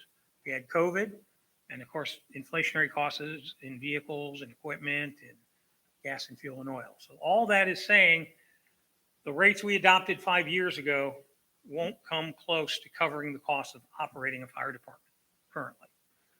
Talked about the ISO rating last time, and that it affects residential homeowners insurance. And, some people really believe in them, some don't. Some insurance companies say they don't use ISO, but they use a similar rating system of their own making. Your homeowner's insurance is in one way or another impacted by whether you have fire protection. I can't give you a definitive because it's all over the board, but that's something we can talk about. In the last conversation we had on this, I just wanted to point this out again.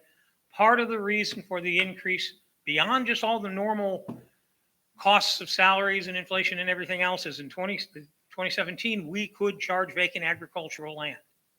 Today, the legislature has made it that you cannot. Taking that out of the pool means all that was paid for the vacant agricultural land gets passed back on to all the other rate studies.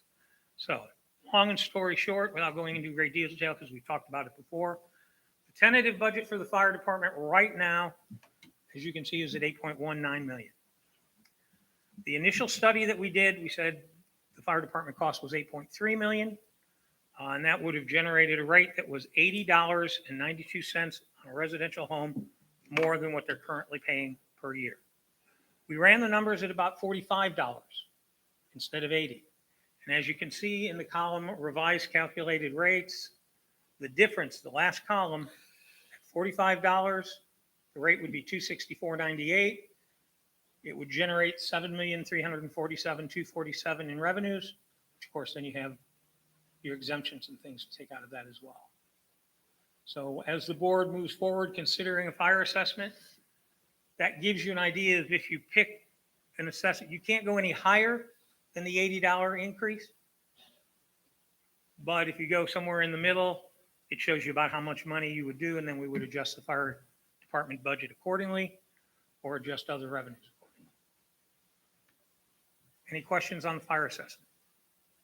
And you said that figure that you showed there, for example, is $35. Did I hear you say something about $35? 45. How much? So if you lower, 45. if you lower the No, single no, family answer mobile my home, question. 45 or 35? 45. 45? I ran it at 45, yes. Okay.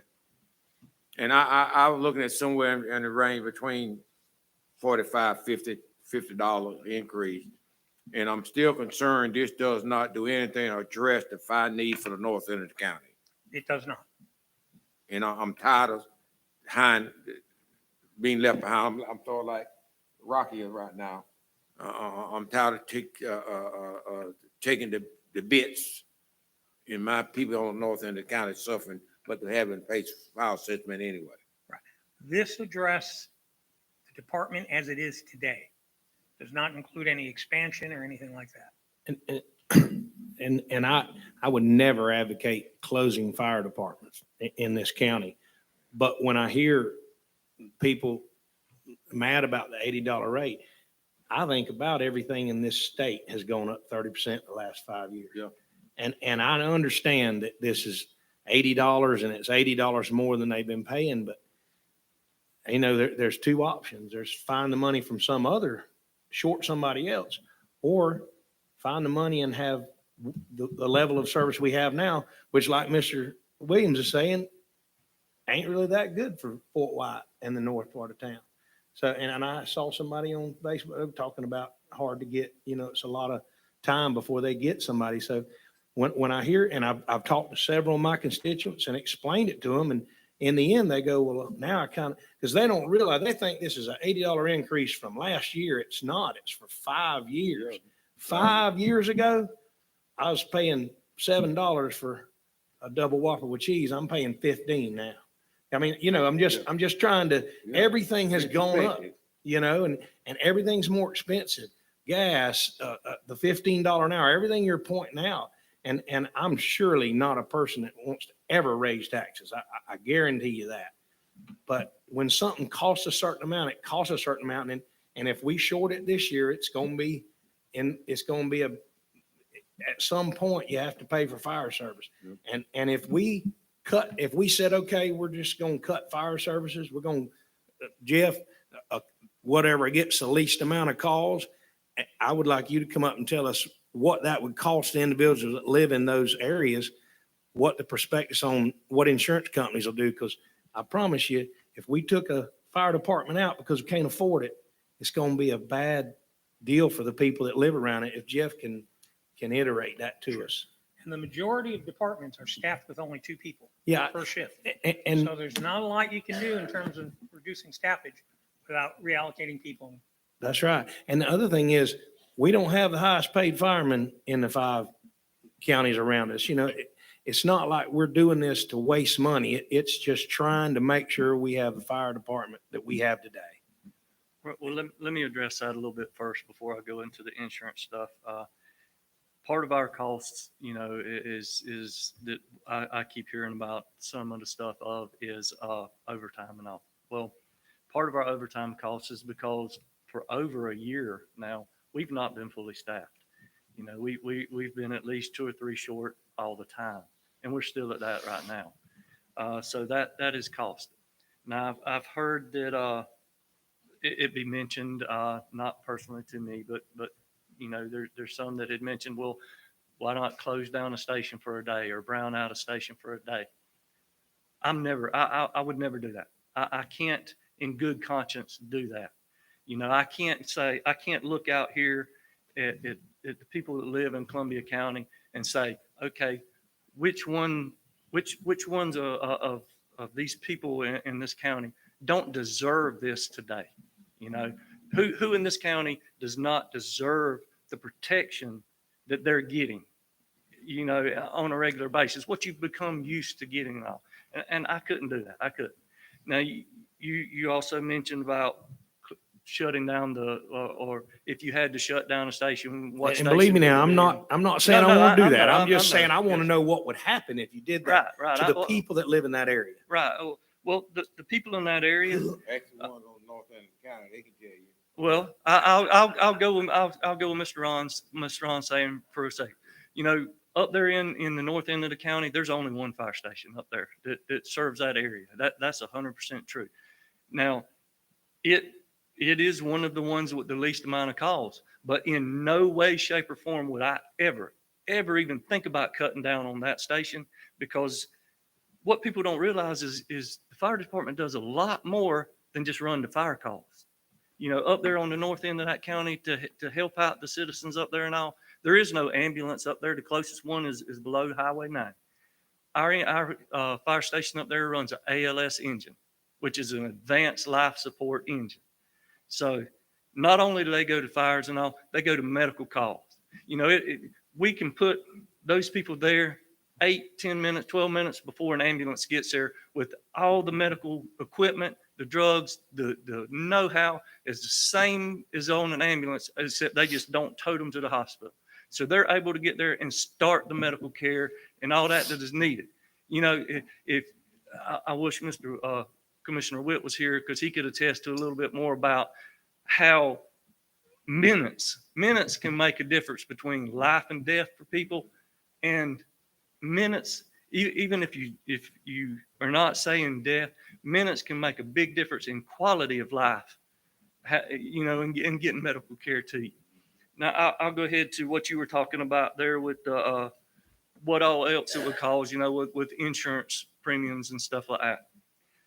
We had Wheeler Agency did a little study for us, the Wheeler Insurance Agency and all. To go, if you shut a station down, that area becomes a class 10. You know, right now we're a 4.4x ISO class rating throughout the county. A 4 means that you have a fire department and a water source within 5 miles of your house. Mm-hmm. You know, a 4X, it means you've got a fire department within the 5 mile zone of your house, 5 driving miles. Even in their stuff, they put here, they wanted to say, they wanted to know that it says, quotes were performed on Columbia County single-family dwellings throughout insurance companies represented by the Wheeler Agency. The difference between a PC-10, which is if you shut the station down, and a PC-4 is more than just premium. Many insurers do not insure houses and stuff within a class 10 area. Now, a site-built nicer house, they can get them, and they said, but it's limited offers or usually are higher premiums. But if you have an older house, an older mobile home, or single-wide mobile home, there's a lot of insurance companies won't even insure you if you don't have that fire department in there close. Now, differences, they give me some different places and different amounts. You know, Groveland Court, between a 10 having the fire department within that 5 mile range and not having it, make a $684 difference in their insurance per year. That's how much that there one helps you. And just between having the fire department there, well, let me get back up a little bit too. A lot of the insurance agencies will also, even if there's not a water source within that 5 mile zone, if it's in a neighborhood, has paved roads and all that, with the equipment and the stuff that we have, the tankers that we have, the able to shuttle the water that we can, they will go ahead and call them a class 4, which is as good as you can get around here. It's a good insurance and all, good rate. Between a 4 and like I said, between a 4 and a 10 on that one would be 684. Between a 4 and a 4X, which is what it is, with in lots of areas of the county, that can be anywhere from according to the insurance company, it can be anywhere from a $83 a year to $180 a year change. So is that about the lowest? In other words, that rate you're just saying there, 80 to 100, is that about the lowest that they'll, in other words, yes, if we close the fire department, that is a minimum, they'll pay more. If you close the fire department, they're going to pay a lot more than that. But if you lower the service to where that Every other week or every other day or something. Yes. Now, if you go to shutting something down for an amount of time, you're obligated to report to ISO and all of that. Yeah. It doesn't come in and right now today make your insurance go up.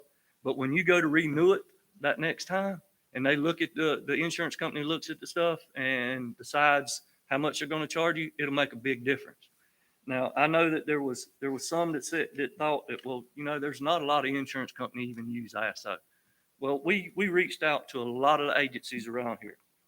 We reached out to Green and Associates. They said, yes, it makes a big difference. Lewis Insurance Agency, yes, it makes a big difference. Trevor Hickman Insurance Agency, yes, it makes a difference. Wiley's Insurance, yes, it does. Allstate, yes. Hunter Insurance, some companies do and some companies don't, but the ones that they deal with do go with ISO ratings.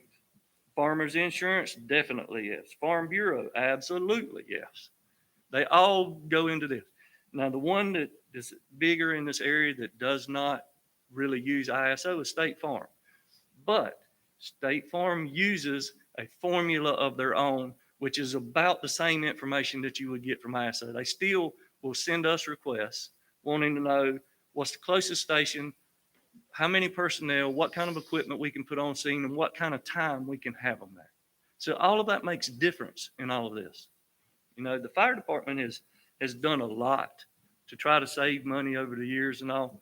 There was a time when we ran to all the medical calls for a year or two. Well, that had to back down because of COVID, and you couldn't get a lot of the PPE, the protective equipment, and all that you need. But right now, we ramped back up a little bit. We run to all life-threatening emergencies. When a call comes in through dispatch, they're able to use what is called EMD, emergency medical dispatch, and they get a level of what that call is, whether it's a minor up to a immediate life-threatening call, and then they dispatch us according to that. So we've tried to save money on that, a lot of different things. We've cut down very much. We've put it to them if there is, if you're out and about, there's a reason that you need to be out. You do pre-fire plans, you do inspections, you do stuff like that. There's no just getting out riding and all.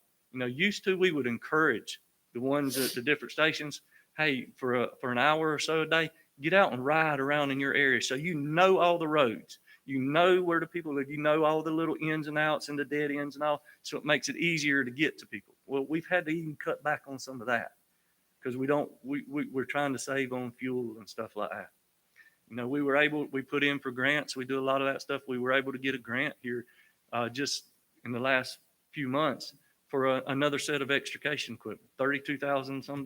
Firehouse Subs bought us the extrication equipment. So there's a lot we do. But if you ever talk about lowering service, you're not only talking about ISO rating, you're not only talking about money, you're talking about life, people's lives out there. Commissioner Murphy said that when they called a 911, and they want the sheriff's office, they expect somebody to be there. They expect the firemen to be there too. If you call 911, you want them there. You said already that you have calls sometimes wanting to know why it takes so long for somebody to get there. What do you think it'd be like if you shut if you cut something back or you cut services on. I think this is a good example. Your services, not everybody uses them. You know, I've never had a fire at my house, but I tell you what, like I said about the deputies, it's nice to see them red lights coming. You know, and it's important. And just like Ron was saying, you know, he's got a problem up in his district, and we're sitting here talking about not getting enough money to finance what we got, you know, and it concerns me, and I hope we can make it lower, because nobody here wants to cost the taxpayer any more money than we have to. But I want to make sure people understand, we're not just going out there throwing money at the fire department, because y'all can hardly keep people there now for what you pay. Well, We pay, well, you know, so we're not out here being the fancy fire department. They make more money in, I think, every connecting county. I'm pretty sure. I'm not exactly sure, but I know every county that connects to us makes more money in the fire service. So we're not just the county. I promise you, these county commissioners aren't up here, and you're not up here telling us lies. We are trying to just fund the bare minimum what we need in fire. And I just want people to understand it, because I think people think that we just threw it up in 1 year, and it's, some people think it's $300. They're not. And it is, I will say that those notices are a little misleading. Yeah. They need to do a better job with the taxpayer of saying this is an increase of $80. And it really doesn't say that. It just says $300, and it scares everybody. So I just want everybody to understand that this commission doesn't want to cost the taxpayer 1 penny more than we have to. Jeff, in this research here, in all your research, are we comparable with other commercial and industrial warehouses and stuff, Jeff? Or as far as the rate? As far as the rates, yeah. We're actually below the city of Lake City right now. Say that again? We're actually below the city of Lake City right now Okay. on household and on a lot of the other different rates. I can't quote what all theirs are. Right. Now, you've got other counties that have, I'll give you Suwannee County, for instance, because it's been brought up. Their assessment is lower, but it's because they're based on a fire EMS agency that runs all the ambulances and the fire department and all itself. So theirs has to be classified a little different and cut out a little different. So it's hard to, make a good apple to apple comparison on something like that. But we're close on all the others. We're below on a lot of the stuff. Jeff, why would we, in your opinion, why would we be lower than the city of Lake City? Number of calls or something, or what? I don't understand that. I guess what I'm saying is a commercial building here, Jeff, in Columbia County versus city. Why, seems like we would at least be on the same. Is that something we can do to help with this? No, the commercial amount goes strictly on the number of calls and the number of personnel and the number, the ISO or not ISO, but the Tyndall Oliver or the companies that do our stuff, there's a formula that they have to use. Gotcha.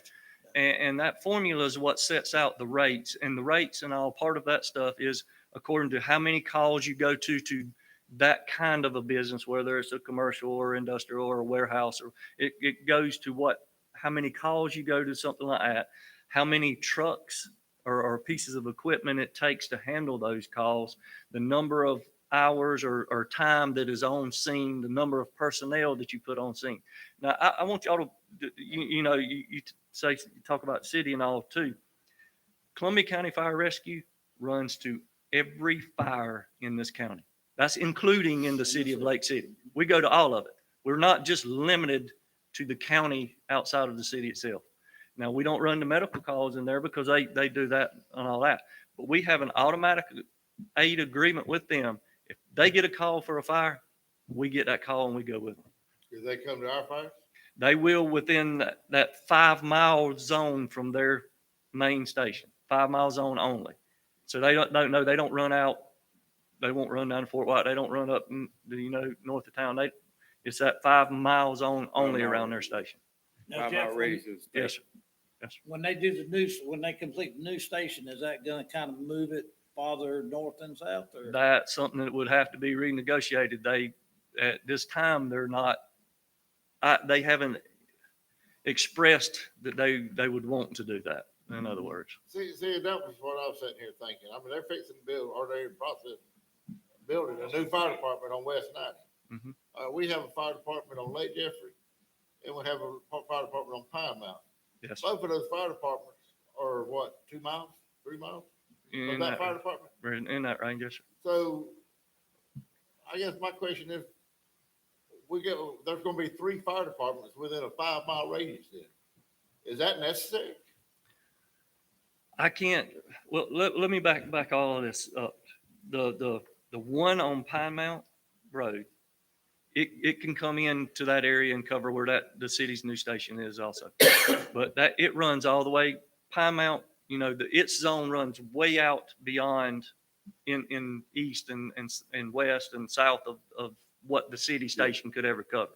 Same thing with the one on Lake Jeffrey Station 51. It covers way up. It covers up part of the interstate. It covers up and helps up north of town. So you couldn't ever cut down on them stations on our part. Now, My you look question at, is, Jeff, Yes, we sir. couldn't relocate some of these fire departments to a more efficient, to make them more efficient where we're relocating and cover the same area? And I know Robbie said we're not advocating closing the fire department, but we don't, if it would save money to relocate and make them more strategic and put them in better strategic areas, because you got city and county responding to the same. Yes. Here's what I'm looking at. You got individuals, you got a lot of people living in this county on a fixed income, Social Security retirement. Well, they're paying property taxes too. Mhm. This is direct cost of their property taxes. And they're being hit by higher electric bills, they're being hit by higher groceries. Everything's being hit. And then we raised their property taxes $80 more a year with with the garbage going up and everything else. You got these people living on this fixed income, it really puts them in a tight spot. It And you does. know, Rocky, I talked to a man yesterday. He said, well, my social security ain't went up 30%. That's exactly And what I I'm agree talking about. completely. If you gonna make You it, can look at it that way, but you Yeah. got to have the service. I know, I understand, but What you gonna But do? it's our job to make sure we do it efficiently. Hold a minute, Rocky. I'll let you talk now. It's our job to protect the citizens of this county, whether through the sheriff department, fire department, whatever. Just because the inflation is going up, everything else is going up, we cannot hold our costs down the same for 7 to 8 to 10 years and provide the service. You just can't do that. Now, the fire department and that's not even my district. Whose district is that? Pine Mountain's my district. In my Your district. Your And district. now, Your- which side of Lake Jeffrey? Your Pine Mountain Road go all the way to Swanee Yeah, County. it goes a long ways, and then So you can't move that. they probably And got to then- go all the way and- south to, And then before that, before the city built that apartment where we gave them the land to, you came all the way into the city limit. Yeah. This way. So So it's no way to move it to give the people the coverage they need and get their ISO rating also. Good example, go to North of Town. I can relate to North of Town, because that's my district. I know it went on there. I wish I had a fire department in Deep Creek. I got people live this side of the Georgia line, 20 miles from Deep Creek. That house be burnt down. The people be dead when rescue get there. So I can't buy this about the price of gas going up and the price of cigarettes going up, the price of a can of beer going up, or Pepsi Cola. My job is to provide the services for the people of Columbia County, and especially for District 1. We pay the same assessment that everybody else do and get less service and protection than anybody else do. And now you probably got areas on the south end of the county the same way. Yep. I don't mind paying. I'll vote right here today, tomorrow, next week, or whatever for the $80. Because I know it's gonna provide services. And I hope this board never go another 7 years without addressing an increase in our taxes. You know, Ron, it all comes down to kicking it down the road. Like a lot of things happen with boards, it's close to an elect, and they kick stuff. And after a while, it's a big increase at all at one time, which if it was a small amount every 2 or 3 years or 4 years, it'd be different. But we got 5 years here, and I'm sure, I'm not positive of this, and I don't know, I'd like to see, but the last time the assessment was raised, I wonder if they did the whole raise, the whole assessment, or did they do what we're thinking about doing, trying to fudge and do something to do for less, and then in another 5 years, it's gonna go up a huge amount again. But what I was saying about Social Security, I do understand why people are saying, well, Mr. Hollingsworth, this is a 30% increase, and my fixed income hadn't increased any. And it's a sad fact that Social Security is that bad for people nowadays. But I understand them, but I also understand that it's a countywide deal and you know, like the mowing, Ron, people want the same service. It costs money. It costs money. You know, y'all keep So I talking. guess what I'm hearing, we shouldn't look at a more strategic. Oh, approach? yeah. Is that what y'all say? We shouldn't do that? I think that some way, and I'm not sure, I'm not saying we can't do it. It's going to be something we have to do over the next year, I guess. But I don't know if the Pine Mountain Road, if Pine Mountain Road was moved And I'm maybe just a little using that farther for an south. example. I'm Yeah. just saying. But I understand what you're saying because there are 2 fire departments pretty close. Maybe we could look at all of them, and y'all probably got a specialist that could say, if this one was 5 miles south with now the city being where they are, maybe we can spread them more so that they're closer to their southern counterparts and closer to the northern, you know, and spread them out in a better way. But that costs money too. Whether the city will cover the area. we That's need. right. If we can get a contract with them to cover it. That's right. But that's something to look at. Yeah. Y'all, I mean, It's worth you got looking to at. look- Yeah, I well, mean, it's here it's we definitely say worth this- looking at. And But we're saying this is our only alternative. No. I don't believe that's our No. only alternative. Well, give me an alternative, put the fire department on the north end of the county. That's what I want. But no, I'm saying, I'm not against what Rocky's saying. I want to do whatever we can do to make sure we cover the That's county as alternative we well need as to work on. possible. And like Rocky, he's got people down in Fort White that their service is a long way.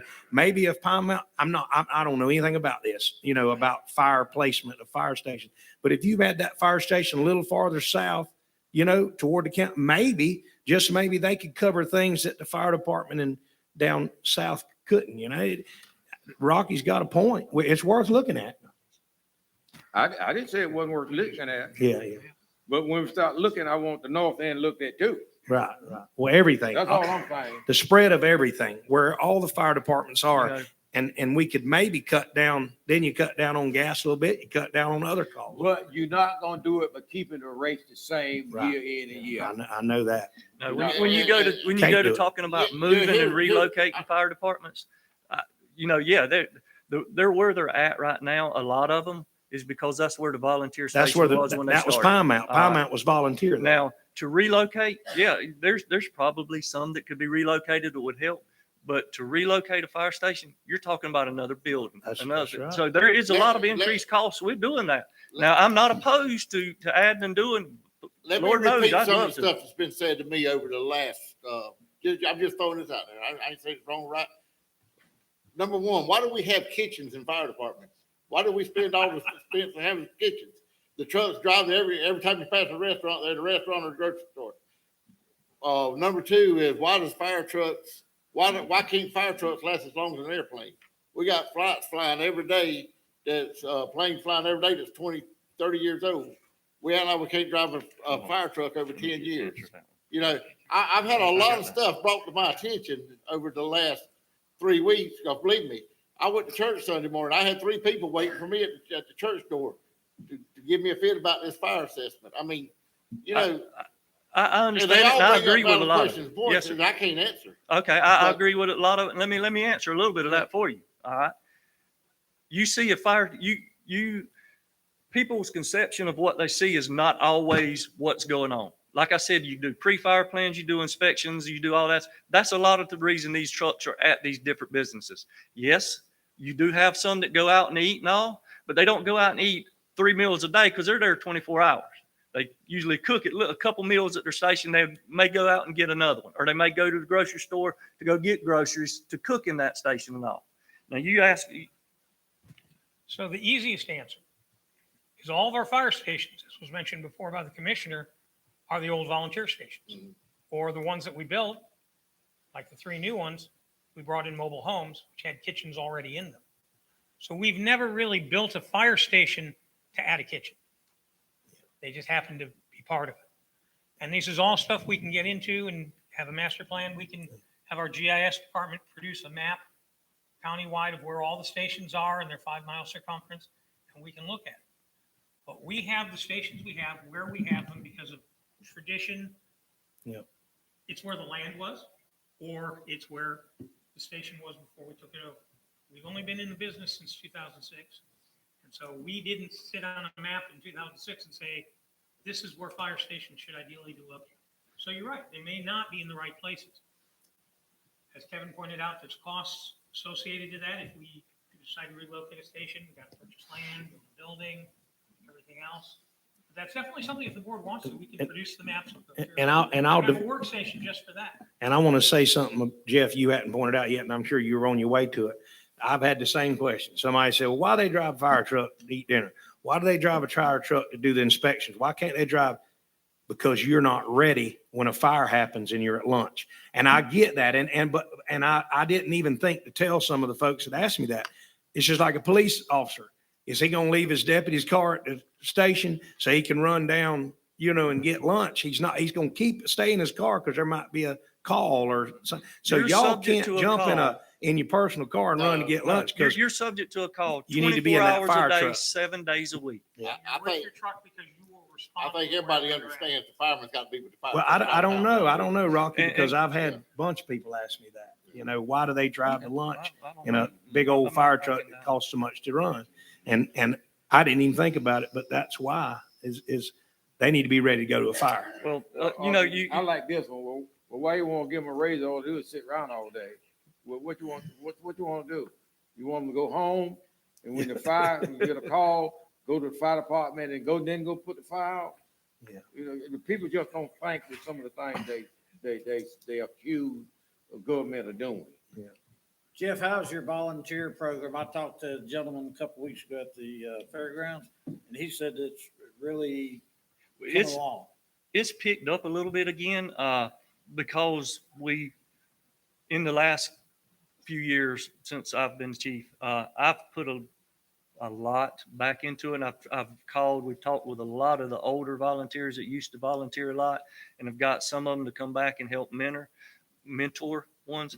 But the biggest issue with the volunteers is, like you're saying now, people, everything's going up.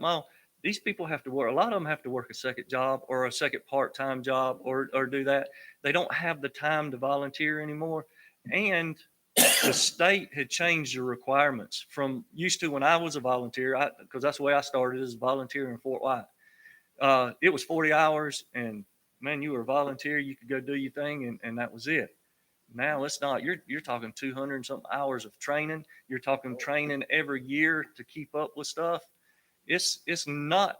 It's the state has almost made it hard to be a volunteer. But Jeff, hold on. The state didn't do it. The state done it because the union, the fire union, pushed the state legislature to make these legislations. Oh It was yeah, a big I don't deal to disagree put with the you. volunteers I don't out by disagree with making you all the at all. requirements on them.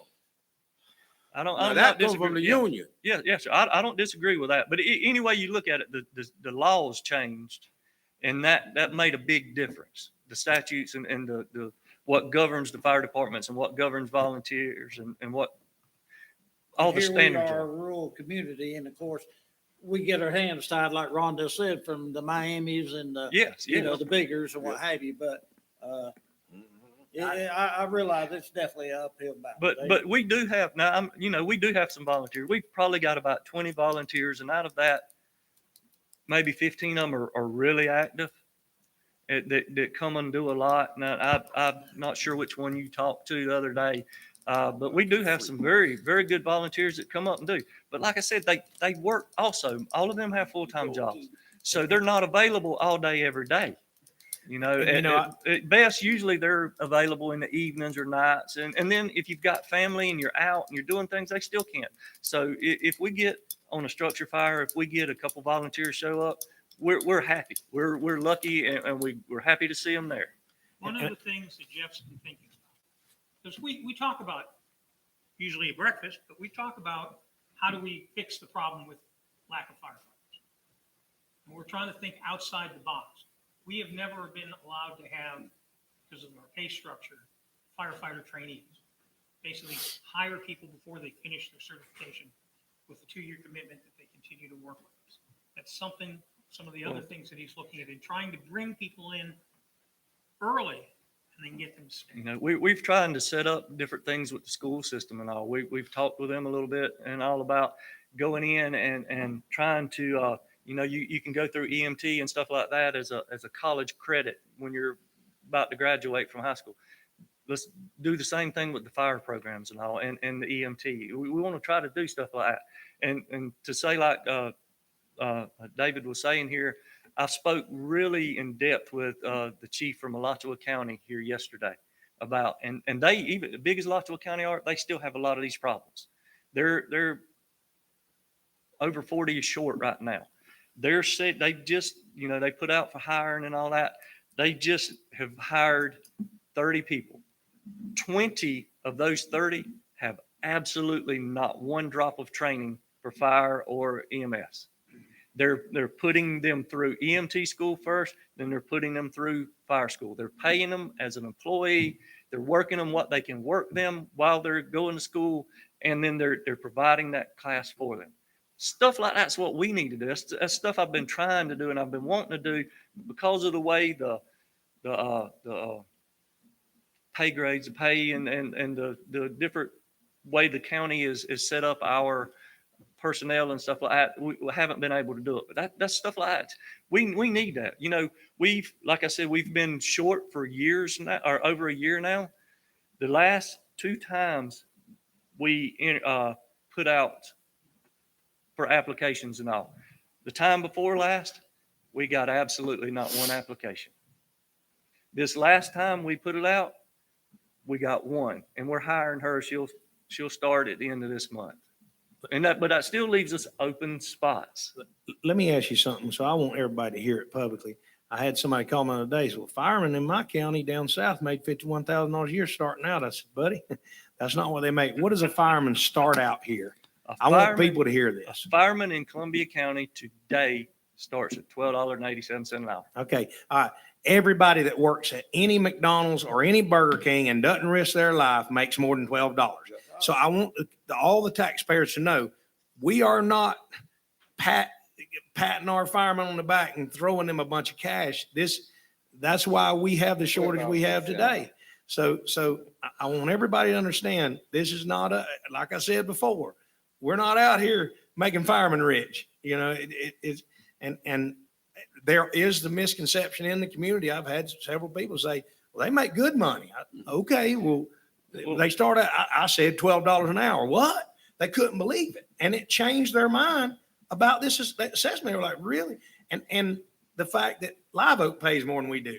That I think Gilchrist is one of those. Live Oak or Swanee County starts you at $15.50. Yeah, $3 more for a county that's what, a third the size of us? Yeah, but in this budget, that's going up to $15, right?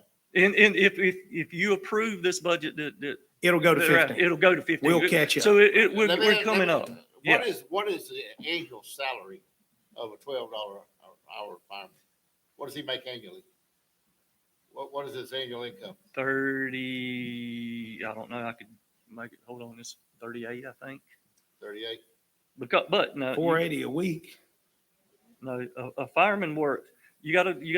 Oh, that's right. You got more hours. Yeah. What you look at the difference is a normal 8 to 5 person, they work 2,080 hours a year. Firemen, 2,904 hours a year. So you work more hours per year. But, you know, anything over 40 hours a week for a normal person is overtime. Anything, you got to work 53 hours in a week for a fireman to start even getting overtime. So you do, hold on.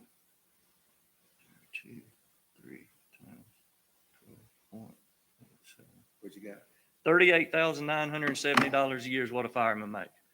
Fireman works if you work 24 on, 48 off, your regular schedule, don't work any extra overtime and all that.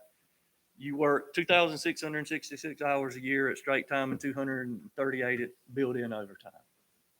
And that's the way it works out. So that's not a lot. When you go to trying to have a family, trying to just, I have a county insurance. I have family insurance and all. I pay $518 a paycheck for my family insurance. That's not a month. Now I'm talking a paycheck, $518 for my family insurance. But we spent. That's every 2 weeks. But we spent $60,000. No, I'm not saying that y'all are. I'm just We got the giving. best system there is. I'm not saying that you're not.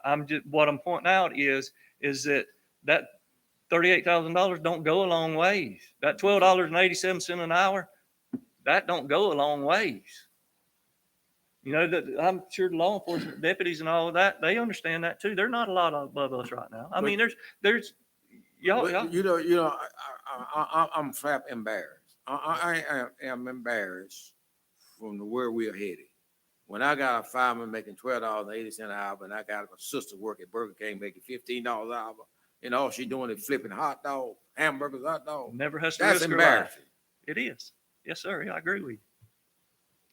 When I go to these conferences and I go to a lot of these other places and these chiefs are talking about the problems they have and all, and then they are saying they're having a problem recruiting, and I ask them about their pay and it's way above ours.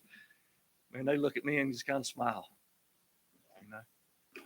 Or even worse than that, the guy picking up trash on the road in front of the mowers making $18 an hour. $18 an hour. $18 an hour. And can work all the And I'm time he paying a wants. fireman protect my house and my family house and my constituent house for $12.80 an hour.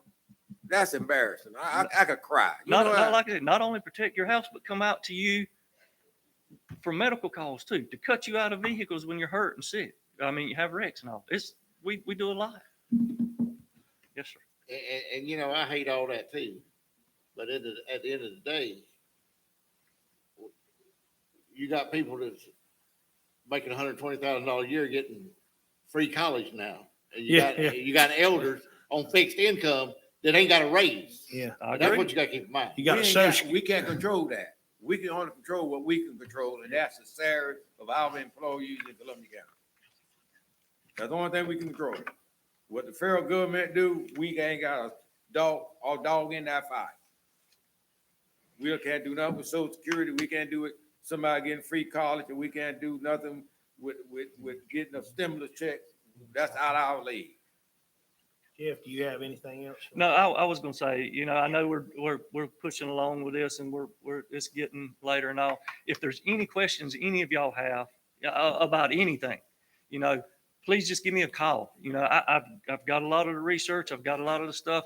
I'll lay it out for you. I'll take you through step by step of what we do, why we do, and what it costs to do it. If any of you have any more questions or anything, please don't hesitate to give me a call.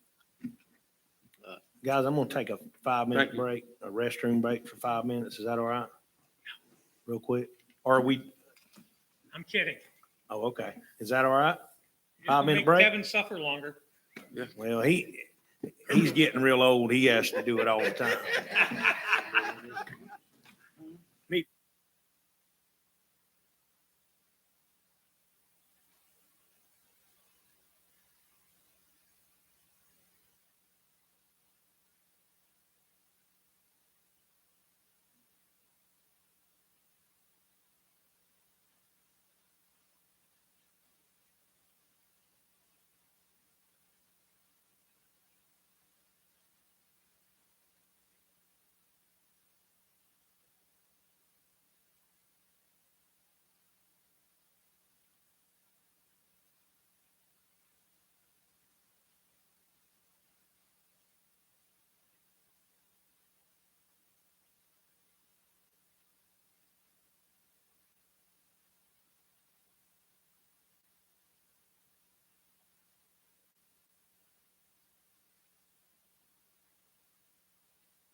Workshop is back in No, they just session. tell me don't go crazy.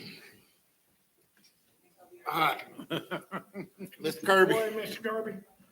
Okay, good afternoon, Mr. Chairman, members of the board. I was going to say good morning. So as you all know, I'm obligated on a quarterly basis to bring us up to speed for capital projects. So today we're going to focus on the financial side of your capital projects. Before I get started with the list, we are pleased to say that we did put $3 million of fresh money into your countywide resurfacing. And as y'all know, that's been a very well-worked program so far. So we are pleased to announce that is part of your provided floor budget. With that being said, on all other countywide county-funded projects, this board approved $15.462 million last year at this time. As we speak today, we've expended roughly 11.404 of that monies. With your excess funding, it totals another 7 million, or you now have $11 million to work with on capital projects after the floor budget. Okay, what does that consist of? So some of these projects were on your list last year and some were not. But in my opinion, and have a little patience with me because it's going to make sense about the third slide down. South side parking lot, okay? 20 plus years ago, basically a pond was not constructed. It was supposed to be constructed, and we're on notice with Swanee River as we relate to that. That is one of two ponds. The other pond goes with the construction of the park lot. In an effort to save money on MOBs, MOTs, multiple contracts, you have to dig one pond. So why not go ahead and build a park lot and build the second pond for $600,000? Down at your south end at River Rise Boat Ramp, we are also on notice with Swanee River, $100,000 worth of a problem. Animal control. Earlier this year, we talked about $200,000 for the kennels. There is some debate and discussion. For today's purposes, I plugged in an additional $100,000. Out at your new jail pod, there is a communication issue from one building to the other, $77,000. And on Academic Way, your road going into the college, we've had some major erosion that popped up on the side of the road that we did not see coming for $400,000. That is a necessary repair. That totals to be $1.4 million. Okay? The projects that are approved that we simply are in the midst of or have not got to yet, out at Public Works, your patrolling and cleanup, Lake Jeffrey Highway, Station 51 Fire Department, Richardson Generator, your traffic ops / barn at Public Works, the admin design on your old jail, 911 AC monitoring, Franklin Street Tower, Richardson Lights, your 5 Points restroom, generator monitoring for the county, and IT fire suppression up at the annex for a total of 1.573. So we started with 11. In my opinion, you got about $1.5 million of required projects and about $1.6 million in completion of what you got on the books, totaling $8 billion. Okay. I'm sorry, totaling, you do the math, it's totaling 8 at the end of the day. Okay, well, I've got some ideas with that. You've got $23.6 million worth of grant projects, right? We know based on bids coming in, we hate to talk about it. Y'all talked about it for 2 or 3 hours here, 30%. That equals $7 million, right? So you got 23.6. We know we're not going to walk away from a grant job, shored up with $7 million. So if you do everything we just talked about, out of your 11 million, you've got $852,774. Now, there's 2 projects I've not discussed, Burley and 6. This board agreed to finance them up front, knowing the DOT is going to pay us back in quarterly installments in 2026. Now, when I get through here, we're going to go to the landfill. That's a separate beast. If we do what we're talking about here, you have covered all of your capital projects. You've shored up all of your grant funded projects. Okay. And you've got $850,000 left over. We've got a $6 million project between those 2 road jobs. Mr. Powell, I've got to give him 100% credit. He said the smartest thing to do here, and I agree with him, is take that money, put it towards the $6 million, right? Take a short-term loan build those 2 jobs. DOT's gonna pay us back anyway, short-term loan. You have now fixed all of your problems, the capital side of things, inclusive of that huge $7 million shortfall on the grant funding side of things. Okay? Now, this is new capital project request. You got $850,000 left over. In my opinion, finish it up right there. In my opinion, you need to put the brakes on new capital projects right now. Finish your list that you're working on today, shore up your grant jobs, throw your 850 towards your 2 projects, short-term loan, DOT pays us back 2026. Okay? That's where we're at today. That's the way David and I and Mr. Powell put this plan together as we speak today. Before I move to landfill, I'm subject to questions, Mr. Chair. Kevin, flip back one before on the, no, you're right. Go back up one more, that one. All right, now, are you saying put the brakes on these projects here? Yes, sir. So, All right, but the Bell Road extension got to come in line to do with project illumination, which is she's getting legislative request to fund part of that. That, for example, Mr. Williams, is very much a subject for grant funding, very much. My comment is what I've been doing on this slide is county-funded monies, right? Okay. So the only thing I was commingling was the county funding to shore up your grants. A few months ago, I told you, you got in my opinion, a $7 million shortfall. Yeah. If you don't shore that up, Mr. Powell has educated us at length about our reserve account. But I thought we were gonna I thought we sharing that up under the proposal. Under this proposal, you do. Yeah. Yes, sir. Yeah. If you do, No, I understand that, but all I'm saying is that Bell Road extension, we can't stop that, because that, when project illumination get finished, that road need to be finished also. Okay, we'll take a look at it then. Understood. The extension, yeah. Okay. Mr. Chair, before I move to the landfill, do y'all have anything else on this proposal? Commissioners? Kevin, one thing I'll point out,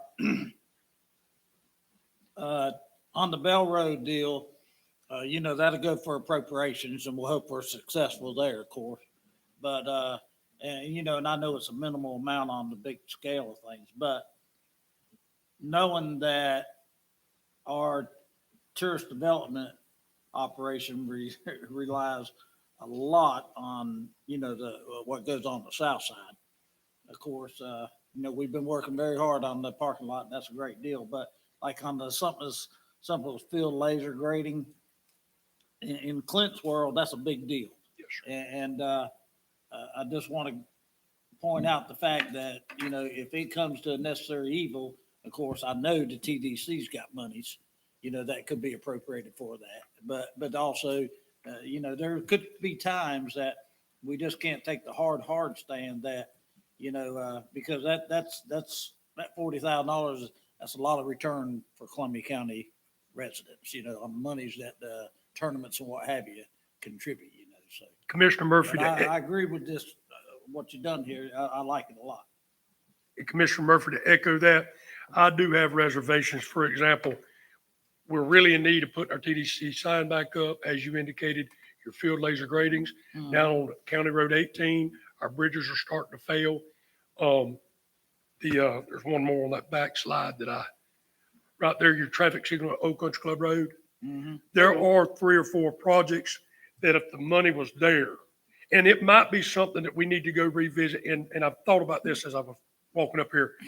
We got $850,000 to play with before we take our loan out. You could capture 4 or 5 of those jobs and still have 300,000 or 400,000 left over to go towards that. So when we button it up, once the day's a workshop, we wanted the board to kind of say, here's our thought process. But if you were to ask Kevin Kirby and David Krause, as somebody mentioned earlier, pick that low hanging fruit. We found enough money to fix these problems. That's good. Yep. I like that. Kevin, the TDC sign though, that's coming out of TDC budget. Yes, sir, it is. Yeah. Yes, sir. Yes, Yeah.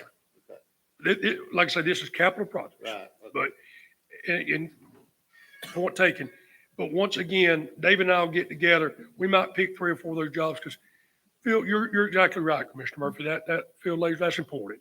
Like I say, the red light's important and the bridges are important. Clint did tell me we could probably wait another year. I talked with him about it, but it needs to be done.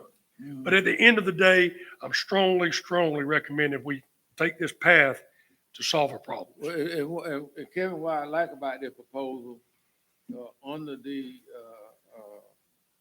request, conversation with Dick, we don't need to borrow our contingencies. They're right where they need to be. That's why I take out a short-term loan to shore up these projects. And then we leave our contingency whole and we be getting most of that money back from DOT in 2 years. 4 years, yes, sir. The neatest part about this plan, in my opinion, that money's coming back to us. You are capturing all of your problems in one shot right here. But as fast as government moves, we probably won't even be spending that money for Yeah. 3 years, 4 years. Point taken, sir. We'll be gaining interest on that money, Rocky. Okay. Be down at DOT on the front step. Yes, sir. No. I know how to collect money. Okay. So All we're- right. We're pretty well assured we're not gonna run into a Swanee River water management deal like we did years ago. Well, we didn't throw it in there. Oh, yeah. We got it all in writing, Yeah, sir. yeah, okay. Okay. All right, my final thing is out at our landfill, and I'm pleased to announce today, we have figured out a way. For 2 years, I've been worried about landfill, right? We've talked about it. I want to give Frank and Robbie, John Locklear, and Pam Davis, and Evan Cox a lot of credit. We had to get creative, gentlemen. We knew we had a problem because of Class 3 expansion being treated like it's similar to Class 1. I've talked about it. I'm not going to bore you all with that again. We have a solution that the taxpayers themselves, it will not affect a regular homeowner putting garbage by his house. Just won't. If you use the landfill, it will. If we take this proposal, we'll quit talking about the landfill for 25 years. Okay? Class 1, comprised of cells 1 through 4 under permit. Here's where we got creative. Historically, traditionally, we do horizontal expansions. Went out, tried a new way. New survey data complete in July of this year. When cell 4, class 1 is complete, we're going to do a vertical expansion. That gives us 1.705 million cubic yards or 15 years expectancy. That 15 years that we just got by going vertical was the lifesaver. Instead of going horizontal, going up in there. That's good. Class 3, 1 through 4, inclusive of vertical lift. We're doing that now. We got 6 more years, roughly 500,000 cubic yards. Okay. So right now today, we got 15 years of lifespan on class 1 and 6 years on class 3. So what are we doing out there? About 58,000 tons on class 1 and about 26,000 tons on class 3.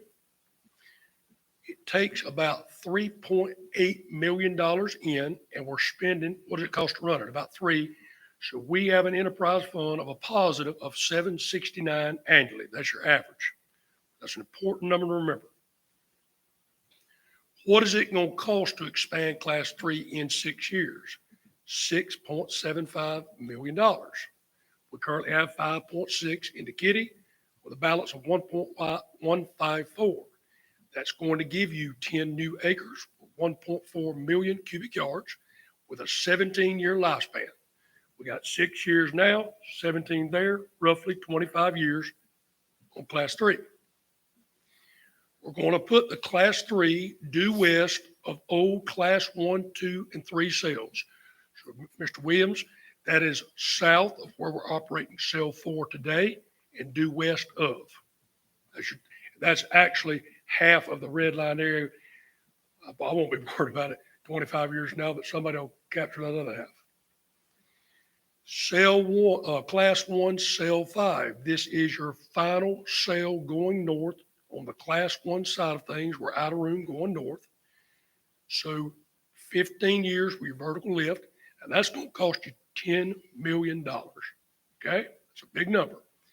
That'll give you another 1.1 million cubic yards, a new life capacity of 14 and a half years.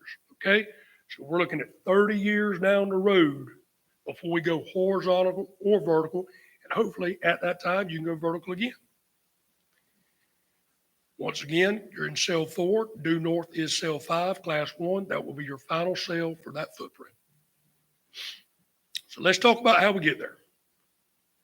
Remember I said, the guy putting the household garbage out by his house, that's not in business, that's not utilizing the landfill, other than that. Class 1 currently is $52 a ton. Take it to 60. That generates 303. On the cubic yard, class 3, $4.50 to $5, 50 cents a cubic yard. I don't think any franchise hauler's got a problem with that. Class 3, 37 to 41 if you're on tonnage versus volumetrics. What does that give us? 1.164, or a gain on that $750,000 of $400,000 annually. We talked about a $6.75 million construction cost at class 3. Class 1, cell 5 at $10 million, or a total of $16.750. We have 5.6 in the bank now, with a negative of $11.1 million. When we finish up everything, we got $11.6 million to work with a reserve plus revenue versus construction cost of $500,000 gain. So here it is in a nutshell. Volumetrics, $4.50 to $5 for a can. You got a 20-yard can, run the math. $37 to $40 a ton if you're on tonnage class 3. 52 to 60 on class 1. We're done talking for 25 years. Kevin, with this plan, are you still gonna require class 3 haulers in Columbia County to dump in Columbia County? So let's talk about that in a minute. I'm more comfortable now than I've ever been. I was told as recent as yesterday, our neighbors in Suwannee County are running out of room faster than they thought they were. Unless you escrow this money, nobody can afford to build a landfill today. Exactly. It's unaffordable. I'm of the, to answer your question, yes, sir. And now that we've got this plan, I'm okay. This took, and let me make myself clear. It was easy to do once we went vertically with class 1. That we couldn't have done any of this. That was a needle in a haystack. I'll give John and Frank credit. They said, why don't we talk to DEP and see if we cannot go vertical? And I said, well, that's a plan. And once we got that under our belt, the rest was just math. That our big problem was class 1 and class 3 were coming online at the same time for expansion. And I could not get my mind around that math at one shot. It wasn't a miracle worker here other than going vertical. But in my humble opinion, if I'm out there in the can business, 50 cents a cubic yard just isn't a big deal. 37 to 40 is not a big deal. Your residents aren't going to be affected because your class 1 garbage contract, they don't pay tippage.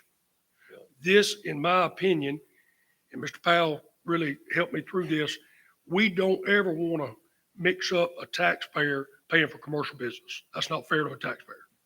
This process right here makes sure that doesn't happen. With that, Mr. Chairman, I'm done. Subject to any I questions. like that plan. Okay. Thank you, sir. Thank you. So in summary, no increase in the taxes and the millage rate. It will stay the same. The only three things you're talking about changing is tippage fees, the fire assessment, and utility rates. And then we have a balanced budget. Justin? And we appreciate all the work y'all done. I don't know how many 100 hours maybe. I don't know. They've done a lot of work. A lot of work. Dick, I appreciate you saying our contingency is where it need to be and we shouldn't be touching it. And the board has said, get with Dick and what a healthier it is, then so be our reserves are. So we appreciate you working, appreciate you working with staff, putting the budget together. Staff, appreciate the work you all done. Y'all presented a flow budget. You heard the sheriff say you need to get with him, y'all get with him and negotiate. You know, it is what it is. So you all work on that and be ready to present a flow budget for our acceptance at the next meeting. When is that? Next Wednesday? Tuesday. Next Tuesday? And it'll be a special meeting. So that you can vote on the FERDAP resolution. There's one or two other issues that had to be voted on. 5:30, right? 9:30. 9:30? 9:30 Tuesday. Next Tuesday. That's this Tuesday coming up. So we have a lot of work. Motion for adjournment? Move. Are we going to eat? Everybody got something to do. I'm going somewhere. I'm going to the fire station when